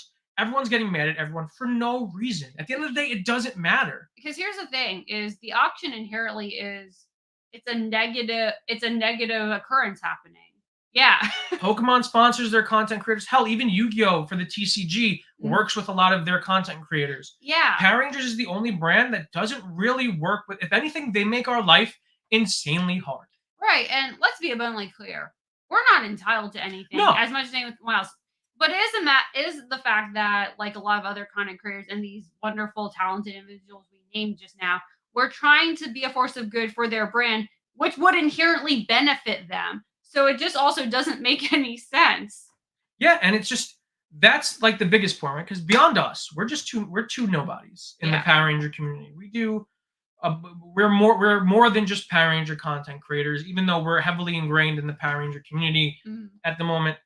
But like we said, the prop makers, the suit makers, the weapons makers, like all of these amazingly talented artists out there that are so heavily associated with the Power Rangers brand. Yeah. Why not work with them? They'll be happy to do it for credit, and I'm sure a smaller fee than you'd pay a normal person just to be involved. Yeah. Like, I wish that it's a no-brainer. I wish they were promoted more. Like, the problem with me being ingrained in the fandom now is any con I go to, I just desperately look for merchandise, and it's so hard to find.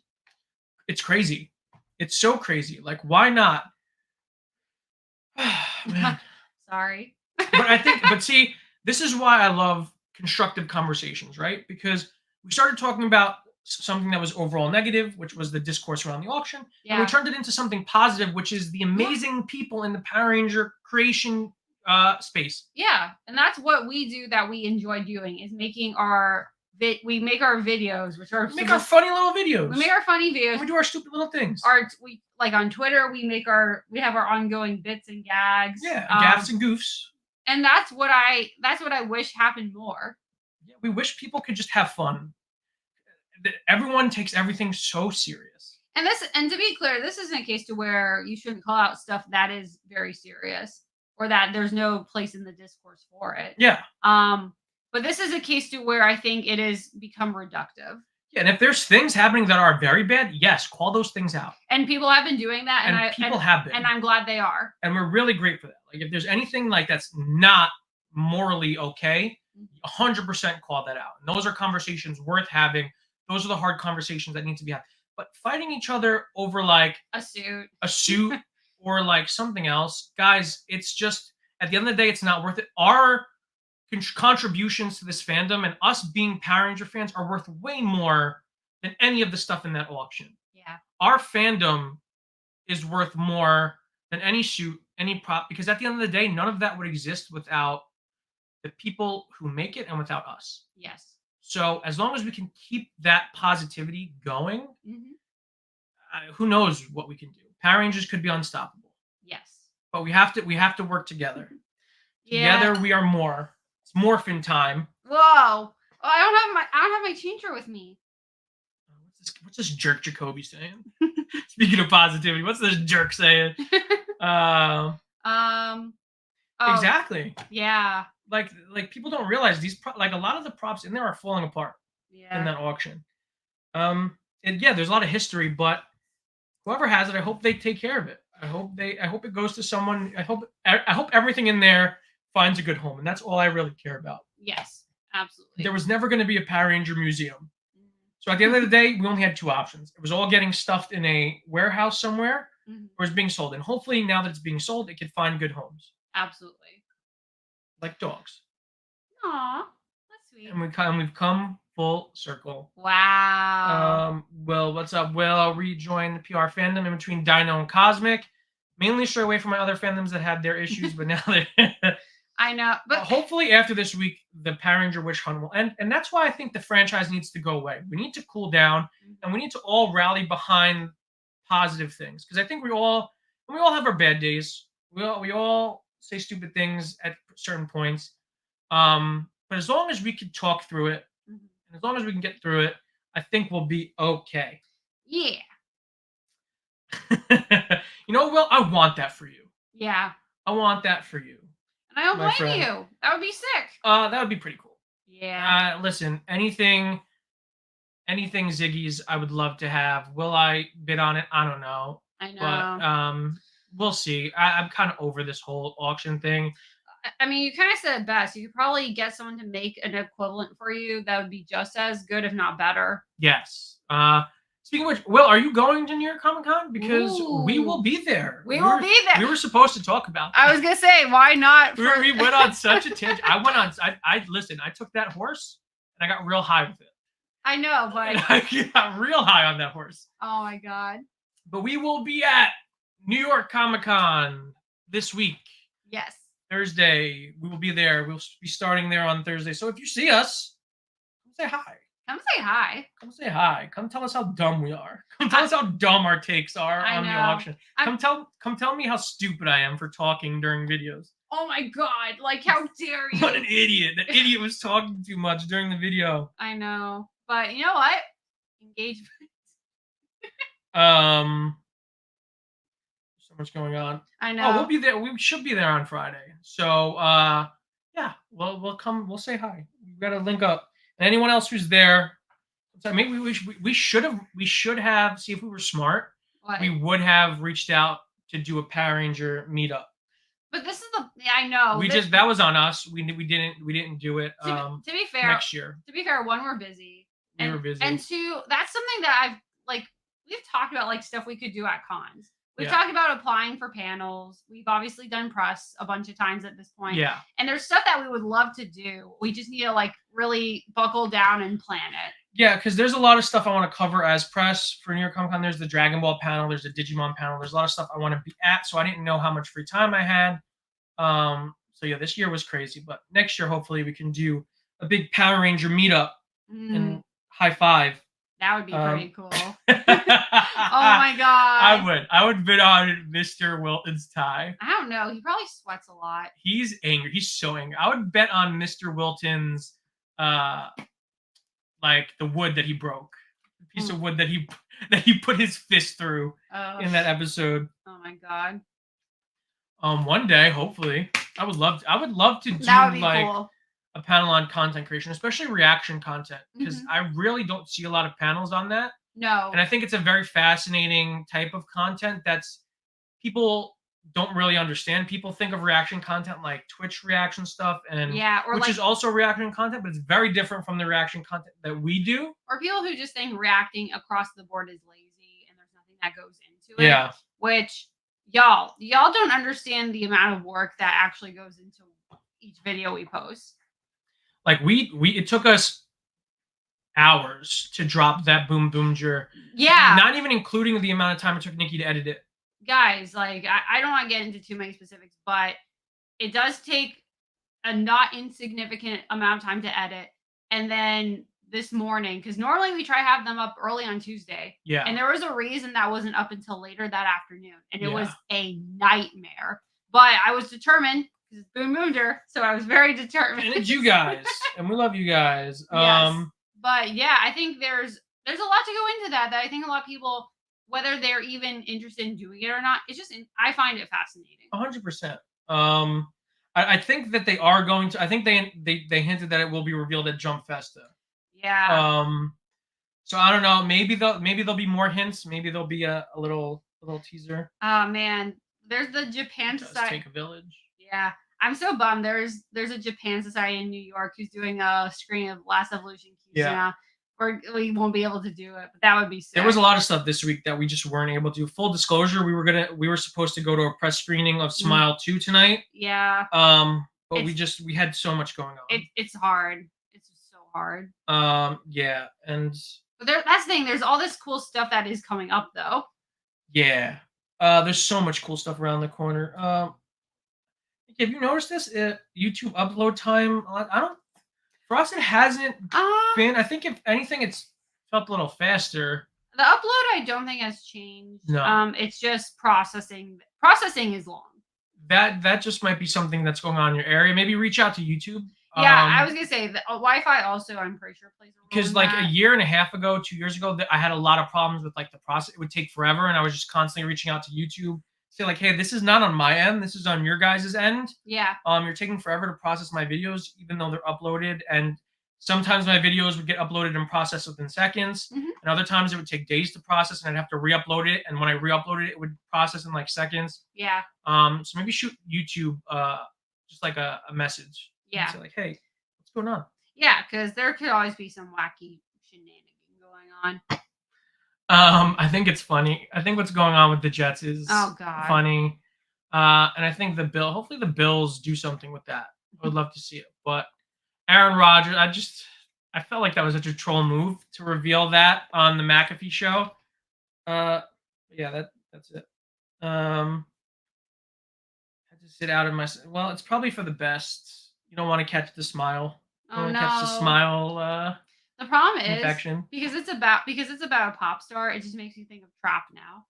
Trap is so good. Trap is one of my favorite movies of the year. Oh, easily. It might still be in my top. It's only in my top 10. This is interesting. Processing takes so long on my channel. I shouldn't take an hour to upload. No, it shouldn't. Oh, that sounds wrong. Maybe it's because you're a newer channel, because that happened to me when I was newer. That happened to me a lot. Yeah, so maybe it's just priority if you're a partner. But yeah, I can't say for sure, but that's obnoxious. I would have expected that like 20 years ago, not now. I know, right? Naomi Scott. Listen, I wanted to go so bad. I knew I was gonna get the press screener for it. It just the timing didn't work out. We literally are gonna be in New York. We're gonna be in the city all day for days and days and days this week. Yeah. And it just I had to miss out on a lot of things. Okay. Yeah, I can talk. I don't know if Nikki can talk about this, but I can talk about the Pokemon League. I was gonna say, like when you told me about this, one, I was just shocked. And two, there was so much to process. Yeah, Game Freak was hacked over the weekend. And what may be the biggest leak in the history of the internet. I don't think I've ever seen anything. It was a lot. It was everything. It was insane. Like, because it's so weird, because I've talked to people and people were like, yeah, they leaked concept art, right? And I'm like, no, they leaked everything. Yeah. Like, yeah, the leaks are insane. Like, we're talking the script for Detective Pikachu 2, which isn't even greenlit 100%. It's been in development for years and years and years. That whole script is out there now. We have the board meeting transcript of when they decided that Ash would no longer be the protagonist of the series. So you can go. I was literally going to comb through that to make like shorts on it, but there's so much. Like, there was just so much information coming out. It's insane, the amount of information. They talk about like how they were getting death threats from fans from other countries when they introduced Serena. So that forced them to like lean away from the romance, any sort of hints at romance in Pokemon after that. Which is insane. There's some really interesting nuggets in there. It shows that Pokemon is really built like it's a product by company. It's a product of many hands. Yeah. Being in the kitchen at the same time. And there's no creative force behind Pokemon that is not passed through board meetings upon board meetings of peoples. And that to me is actually insane. So wait, is that where that freaking Hoenn water starter, the bunny with the tube, came from? Yes. That was the original water starter for Gen 3. I'll be honest, I think it's ugly. Mudkip's better. Mudkip's way better. I've seen so many people say that Trico was better though, with the red eyes. The Trico and the Torchic were interesting. But no, that bunny thing, and I love bunnies. That thing's ugly. Yeah. I mean, it has to make mainstream media because it is one of the biggest hacks and one of the biggest leaks in security of all time. Yeah. It's insane. For a major company and media franchise. Hey, Elle, what's up, guys? Elle. Sorry, that was loud. Is an amazing streamer and memer. She makes some amazing memes, but you guys should go follow her. Elle, drop your socials in the chat, because I don't know if you can, but just drop your at. You can do your ads. You just can't do the hyperlinks. Drop your ads. You can't hyperlink, but you can drop your ads. But no, they're insane. Yeah, we've got confirmation of the live action series, multiple series that are in development, new animes that are in development, the new movies that are in development, which are moving away from like the new animated movie.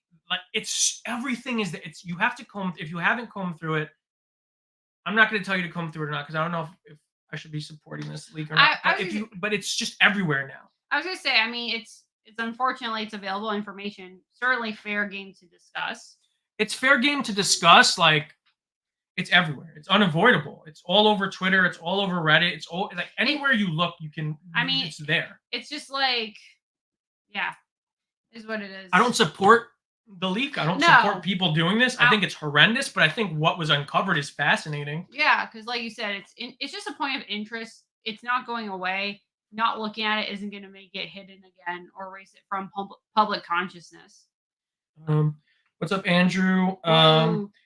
There was no leaks about the main anime outside of like stuff that I find interesting, like them discussing it, and like you could literally see transcripts of them planning it and introducing Liko and Roy, and all of these things. So it really shows you how Pokemon is run by a committee, which I think is the most fascinating thing about that leak, is just the constant back and forth that they have in these board meetings about the littlest things. I mean, I'm not surprised. They're a massive company with one of the most profitable franchises in human history. And yeah, they're going to have their hands in every minute detail. Like literally, like the new games, the fact that they're trying to do them on Switch 2 as well as a version for Switch 1. Yes. Like, this is a great way to describe it. No, and that's the problem. It's shocking. It's already there. Not looking isn't going to make it better. It's so shocking. And like the behind the scenes stuff. Yeah. Like everything, like data mines from every game, like the whole creative process, from drawings to 3D renderings to everything. Yeah. Is out there. It's crazy. Like, I don't know how else to describe it other than it's insane. I mean, at this point, it's going to be more like Jacoby touched on. What are they going to do now? Because I'll be honest, when he first made that comment, it made me think of Scream 2. Now they had to change everything. How they had to change the ending when the ending leaked. Do they change anything? Do they? Yeah, which they don't have to. Because a lot of that stuff sounded good. Like the idea of the movies being separate from the anime and them not being connective tissue anymore. Yeah. And them having a new protagonist for the movies. Which, by the way, it was barely connected anyway. Yeah, they were. It almost never affected the anime, at least the ones that I watched. Game Freak did make a statement. I did not read it because I kind of was avoiding that for a while. There was a lot going on. Yeah, but oh god. That's a great point.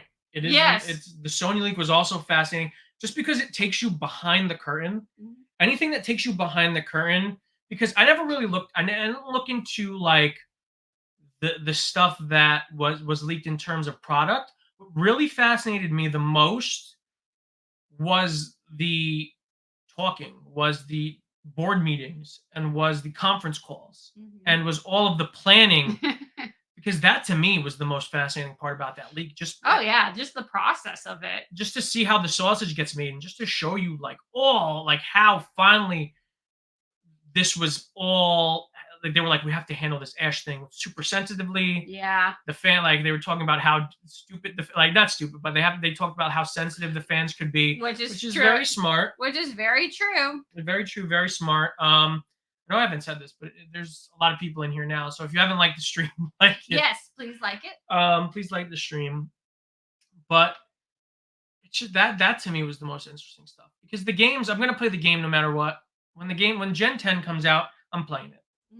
Oh, 100%. I don't care if I know about it or not. I loved Violet. I would happily play the next gen. It was the hack came from Game Freak. And they used their server. I don't really know the whole story behind that, but it was really the Pokemon Company. They used Game Freak to hack the Pokemon Company, and all that stuff got leaked. But the leak stemmed from Game Freak, is how I understood it. I didn't look too much into it outside of like brief bullet points. I never really read the whole documents. I was reading people's bullet points because, we were busy. We took some time off this weekend. Yeah. Much needed time off. So I was just watching, like Elle said, I was watching a car crash in slow motion, and I just couldn't look away. How could you? Yeah. And a lot of that stuff was shared. Yes. So if you notice, if you ever watch the movies, Game Freak is credited because it's all, like I said, it's all run through committee. So emails are all Game Freak is CC'd on all the emails, and But yeah, that was exhausting. It is. I'm probably not as exhausted as those executives. As though those executives are having a rough week. Yes, or whoever was even marginally responsible for the breach. Yikes! I am not envious of anyone in those offices right now because everyone's getting yelled at. Yep. Everyone is angry. Yep. But we've been going for 2 hours right now. Yes. Mighty 2 hours. Guys, if you have any other questions or thoughts, drop them in the chat. There's 98 of you watching. What are you doing? Comment. Let us know. And yeah, but if not, we're gonna start winding it down. Yeah, definitely. My voice is shot. I think I felt my voice start leaving when I did the Genba reveal. I was gonna say, like, that was very intense. That I think took a lot out of you. Interesting. That is someone that exists in Yu-Gi-Oh! Those are my thoughts on that. Yes. Oh, Rio? Yes. No, I would probably make a cup of tea. I was gonna say, do we have anything? Not a spot. A spot of tea would be wasteful. It would be. Like, why make it on the floor? Yeah.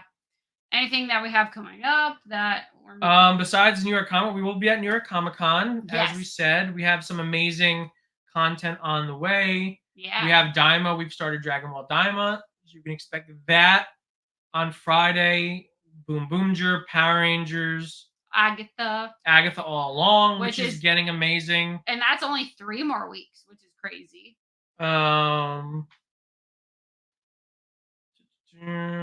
Doesn't get pushed back. That I'm fascinated by that. That's been in development for so long. I don't think it will get pushed back. I think they're like, that was also another reason why they were okay with letting Ash go, because they were doing that, which was going to be a similar story. Yeah, which is totally fine. I don't know what those are, but episodes of Power Rangers. I was gonna say I will be going into that blind. Nikki doesn't know if she should be looking forward to it or not. Yeah, I'm excited for more more Power Rangers. Oh boy! Watch our videos before Hasbro auctions them off this Friday. They're auctioning off the MontyVerse. Who's gonna pay? That's a good question. That's a great question, Al.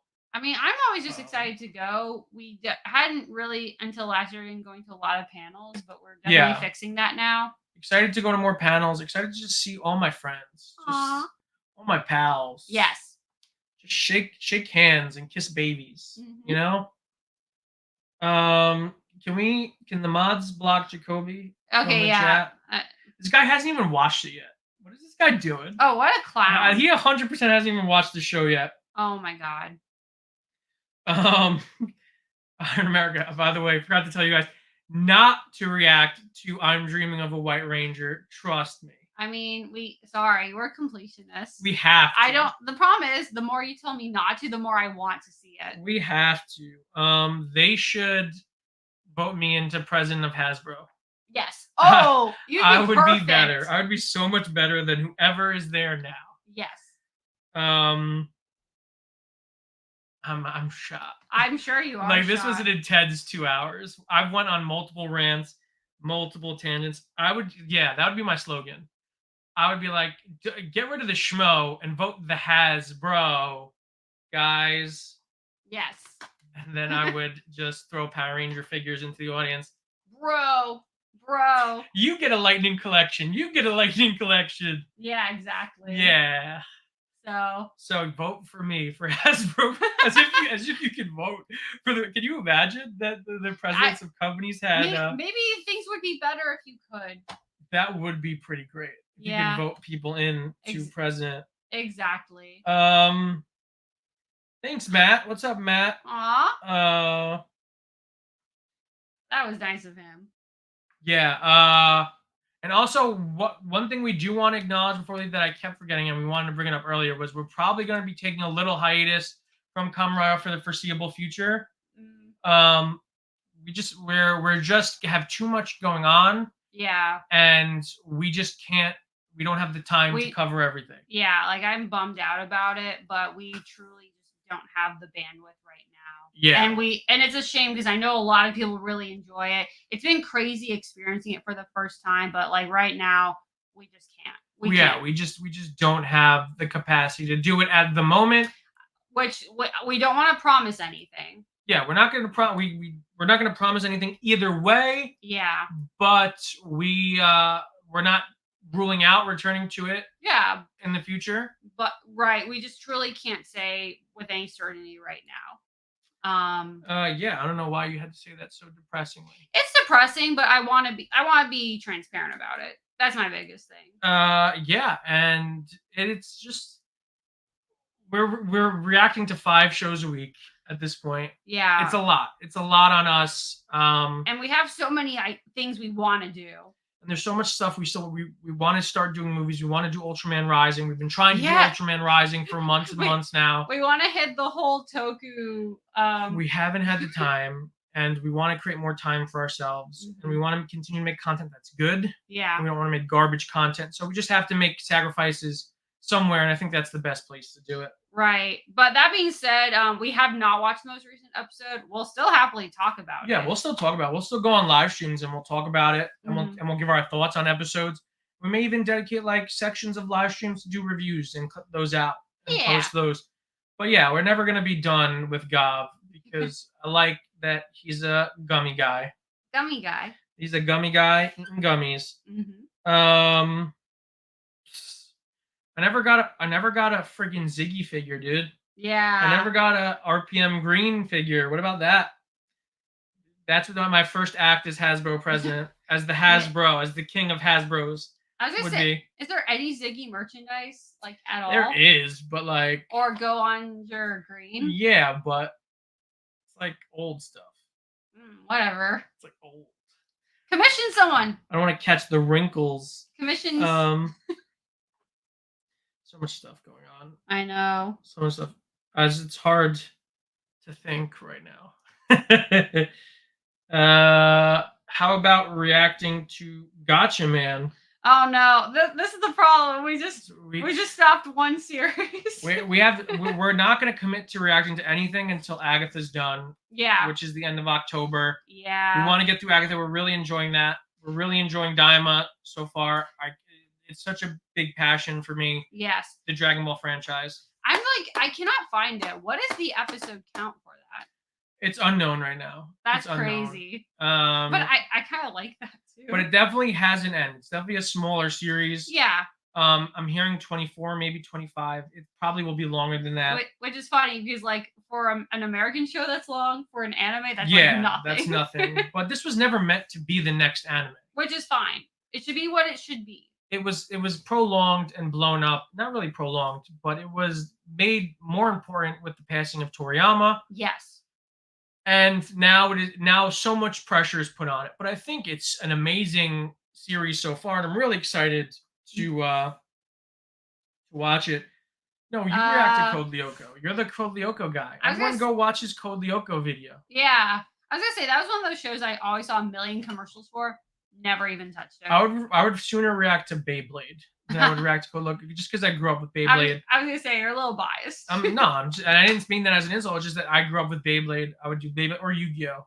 Yes. We'd react to Yu-Gi-Oh. That being said, there's some parts of it that are kind of rough. Elle loves Code Lyoko. I'm glad you do. If we're talking freaking Cartoon Network shows, I was big in Totally Spies. Totally Spies. I was aware of it. Or Codename Kids Next Door. Codename Kids Next Door was cool. Samurai Jack, Oh, obviously. yeah. I liked Foster's when I was younger. In hindsight, it's like that show's kind of annoying. I never really got into that was past my prime. Yeah. Oh, I was gonna say. Yeah, that was past my time. I was too busy watching like BTAS and XTAS and like Rocket Power, Cat Dog. Well, now we're getting away from Cartoon Network. Two Angry Beavers. Now we're on Nickelodeon. I was gonna say, now if we're getting Nickelodeon. Hey guys, if you ever watch any of our videos, can you tell that I like SpongeBob? Yeah, Nikki likes SpongeBob, but also like, dude, just because you've never let it rip is not my problem. Wait, what? I mean, I was gonna say I've never watched either, and even I would do Beyblade first. Gendry Tartakovsky's Star Wars 2D series. You know how hard it is to say that name when your voice is hoarse and your throat is dry? Very hard. I can imagine. Apparently, Rocket Power was dope. One of my favorite series. I love Sam. I gravitated towards Sam because Squid. the squid. He was just the Shuby episode, iconic. Yeah. And how like they all got at him for wearing socks with his sandals. Poor Squid. You're a Shuby. Here's the problem. Otto is like, you love him, but you also can't stand him at the same time. Otto was kind of a jerk. I respect it though. Yes. Twister was that dude. Twister, like, sometimes Twister was more sensitive than Sam was. And Reggie was the only smart one. Yes. Reggie was the only one with any common sense. Oh my god, was she like the prototype for Tori? Possibly. Well, I mean, they were kind of the prototype for all of them. Yeah, they were. 100%. Dustin and Twister are like the same person. Yeah. And then the problem is, like, none of them are douchey enough to be Otto. No. Unless, I mean, kind of maybe the No, not the Thunder Brothers. I would probably say that Shane is pretty close. Oh yeah. He's kind of airheaded at times. He gets bad. Well, that's the problem. They're all hair. Everyone that's not Cam is airheaded at times. That's true. True statement. Oh, Cheeto. As the ancient Hawaiians said. The Weekender. Did you watch The Weekenders? No. I didn't watch them either. Everyone did want a Tito though. Everyone did want a Tito. Ray was kind of just like the Billy Ray Cyrus of Rocket Power. Okay, Jacoby said something smart. What? Code That's the most surprising thing of the stream. K&D was good. And yes, it's long, but talk about a series with lore to it. That series had lore. Because no, trust me, as a kid, I was convinced that I was going to get decommissioned upon turning 13 and have all my memories wiped from being an operative. Coming soon. Speaking of, it's like you summoned him. It's like you said the Netflix Power Rangers reboot, and Jin Saku appears. You can't mention Power Ranger reboot. That's like borderline creepy. Without summoning Jin. Jin, I heard you were part of a Twitter war earlier. Yeah. You've been streaming this whole time, or else I would have joined it or just watched and ate popcorn while it was going on. That's wild. But I'm glad to see you made it out. Okay. Oh my god. This is hard because like now I want to talk about shows, but then I mean we could go a little bit. Everyone's in here. It's crazy. Like so many people are jumping in now. We've actually like kept growing. Like the stream has kept growing this entire time. Which is awesome. Thank you guys so much for watching. So many people watching, but not in the chat. Why are you guys not in the chat? Guys, tell us like your favorite childhood shows. They're gonna clip out all of this dumb stuff we said. Because this might be out of. I'm not even exaggerating. Probably more than any stream we've ever done. Have we had such an eclectic mix of topics? Yes, that's true. It's like you rated us on Twitch. Yes, pretty much. You brought all the people with you. And Ryu, the cardboard cutout. Rio. Sorry. I need to train you. I'm not Genba. I'm not a house cat. He's not a house cat. He's a cat. He's barely a cat. We spent half an hour dedicated of this stream to proving why he is a cat. Okay. He is a cat-like being, but he is still anthropomorphic. He is a cat. The only traits... Does he have a litter box? No! He's also royalty. They probably wouldn't allow What is cat royalty? We'll find out eventually. Just a garbage can? No, you have to start being nice to him now. I declared it. You can't declare nothing. I can do whatever I want. Maxwell the cat. He's a cat. He's okay. I was gonna say, is that a character? All right, Andrew. Thank you. Pokemon, yes. Digimon. Bro, you better watch what you say around Elle, dude. Oh yeah. She will come at you like a hurricane. Also, this is something we never end up doing. Was the character tier list? We'll do that. That is coming. We'll probably have to bring Elle on. Yeah, for the character tier list. But we've talked about it, and he's very easily not even close to being the worst. No, there are a lot of terrible characters in Yu-Gi-Oh! There's also a lot of surprisingly amazing characters in Yu-Gi-Oh! But if you watch, it shouldn't be a surprise. You should just know. There's a war brewing in the chat right now. I know. Elle and Jacoby. Elle, you have my full support. Undying support. No, Jacoby. In your efforts. I take back what I said about Jacoby saying something smart because he completely canceled that out now. Oh, okay. It's the cat on TikTok beating up the other cat. I mean, that's funny. That's fine. I'm okay with that. That's at least kind of enjoyable. Andrew, enjoy watching Pokemon, Digimon, Beyblade, Power Rangers, and Totally Spies. All great. You checked all the boxes that we also like. I loved Clover. This is such a loaded question. So much. There's so much there. You need a whole separate video. Like, little does he know I will actually block him from this stream now, because now he's tipping into the insane. Yeah. He's diving off the deep end. Yeah. He's off the rails, and I can't save him any longer. Mm-hmm. But that's his own fault then. Wait, Duelist what? Kingdom rules. I was gonna say what? Like that still thinks we're on Duelist Kingdom. That's not impressive. This guy's gonna try and attack the moon. He's gonna go Piccolo and attack the moon. I mean, that would at least be cool. Remember how much Yugi cheated in Yu-Gi-Oh? In Duelist Kingdom, but in fairness, there were no rules at that point. Because remember, he used Catapult Turtle to get rid of the levitation. I want to just pin this to yeah. just pin this. I was gonna say, just copy and paste. And bro, K20, listen, dude. Wait, what? I plugged your hat. I said what a great guy you were, and now you're turning on me in the final moments of the stream. Whoa! That's crazy. Okay, L has gone too far now. I don't accept. Because that's true. But they're not trash. Yami's trash. He's not trash. He's a cheating piece of garbage. Okay, but you can't say that. You're the one that always preaches how they duel everything to get all their duels. They are working together. No, I say that, but there are times where a Tem tries to take control, like a creep. Because he has. Remember when he tried to murder Kaiba? Okay, because he had to grow as a person. He was still better than he was in season 0. King Thor was right. I mean, for what it's worth, Raphael was right. But Raphael was definitely right. King Thief.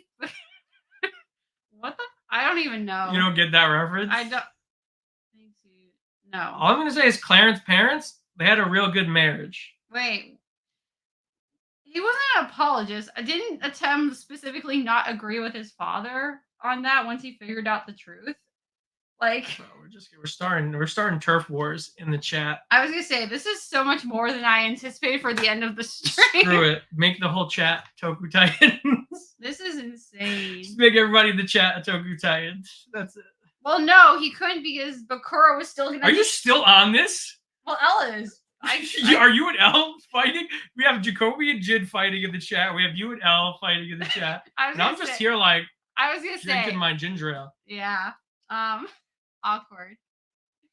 You guys keep fighting. This is good. This is good for engagement. Yeah, technically you're right. Oh my god. Proper character debate. Listen, when you come on and we do the tier list, you guys can fight forever. Oh my god. You say does solo everyone. That is actually true. He's kind of a Mary Sue. Yeah. He's kind of a Gary Stu. No, he's not. Yusei's a great character. Yusei's a great character, but here's what's interesting is only until like the past year, because you started rewatching it, did I ever watch really any of 5Ds. No, you didn't. What? No, did you just ask? Did I already watch? No, I'm just making the statement about myself. Yeah. You were watching some of 5Ds. Yeah. And that was really the first time I ever really watched it in earnest at all. And Yusei is great, but the first thing that occurred to me about him is, he feels like an overcorrection of the issues that Jaden had. It's very clear that they did market research. They saw why people didn't connect with Jaden right away, and they immediately fixed that with Yusei. Not to say that Jaden is a bad character. No, well, the problem is he gets better. It just takes so long. It takes so long for him to get likable. It takes so long. And interesting, honestly. I have a classic quote, and that is that GX does not get good until the bodies start dropping. 100%, which is unfortunately when I stopped watching. Because I was watching up until like he and Jesse started their thing together. Yeah. And then for their relationship. Let's be very clear. Yeah, they were in a relationship together. Yes. Whether the show says it out loud or not. I mean, it's pretty damn loud. But no, despite the fact that I, as a young, immature kid, despised the show for not being the original, I watched the first 2 seasons in full. and then watched a good portion of season 3, and then for some reason, before it got good, I was like, nah, I'm over this. Like, I love the idea of Bell being symbolic of Jaden being in the closet. Yeah. And him embracing his homosexuality or bisexuality to embracing Bell. I think that's very, like, really lovely. I think, and it's so intense because I didn't watch it, but just from what I'm aware of it and from what I saw even just in Bonzi on Time, like, that is such an interesting concept. They took too long to introduce. Yeah. Like, why? Whatever. Whatever. Anyway, we're gonna start wrapping up, guys, because we're rounding 2:10 right now. So if there's anything super important you want to ask, let us know. But if not, we're gonna cool it down. This guy's getting blocked. This guy's getting banned. Wait, what? He's talking about Jaden being the true king of games. I can see that. Guy never even beat Yugi. I was gonna say, I'm very confused where that statement came from. Just a little punk. Just a little punk jerk, but oh no, not that combination of items. But I think that's gonna wrap it up for us, guys. Thank you everyone for joining us. This was a lot of fun. It was so good hanging out with all of you guys. If you haven't yet, like the video. Yeah. Potentially subscribe. If you haven't yet. If you have not yet. And I guess we'll catch you next time. Yeah, guys. Stay versed, everybody.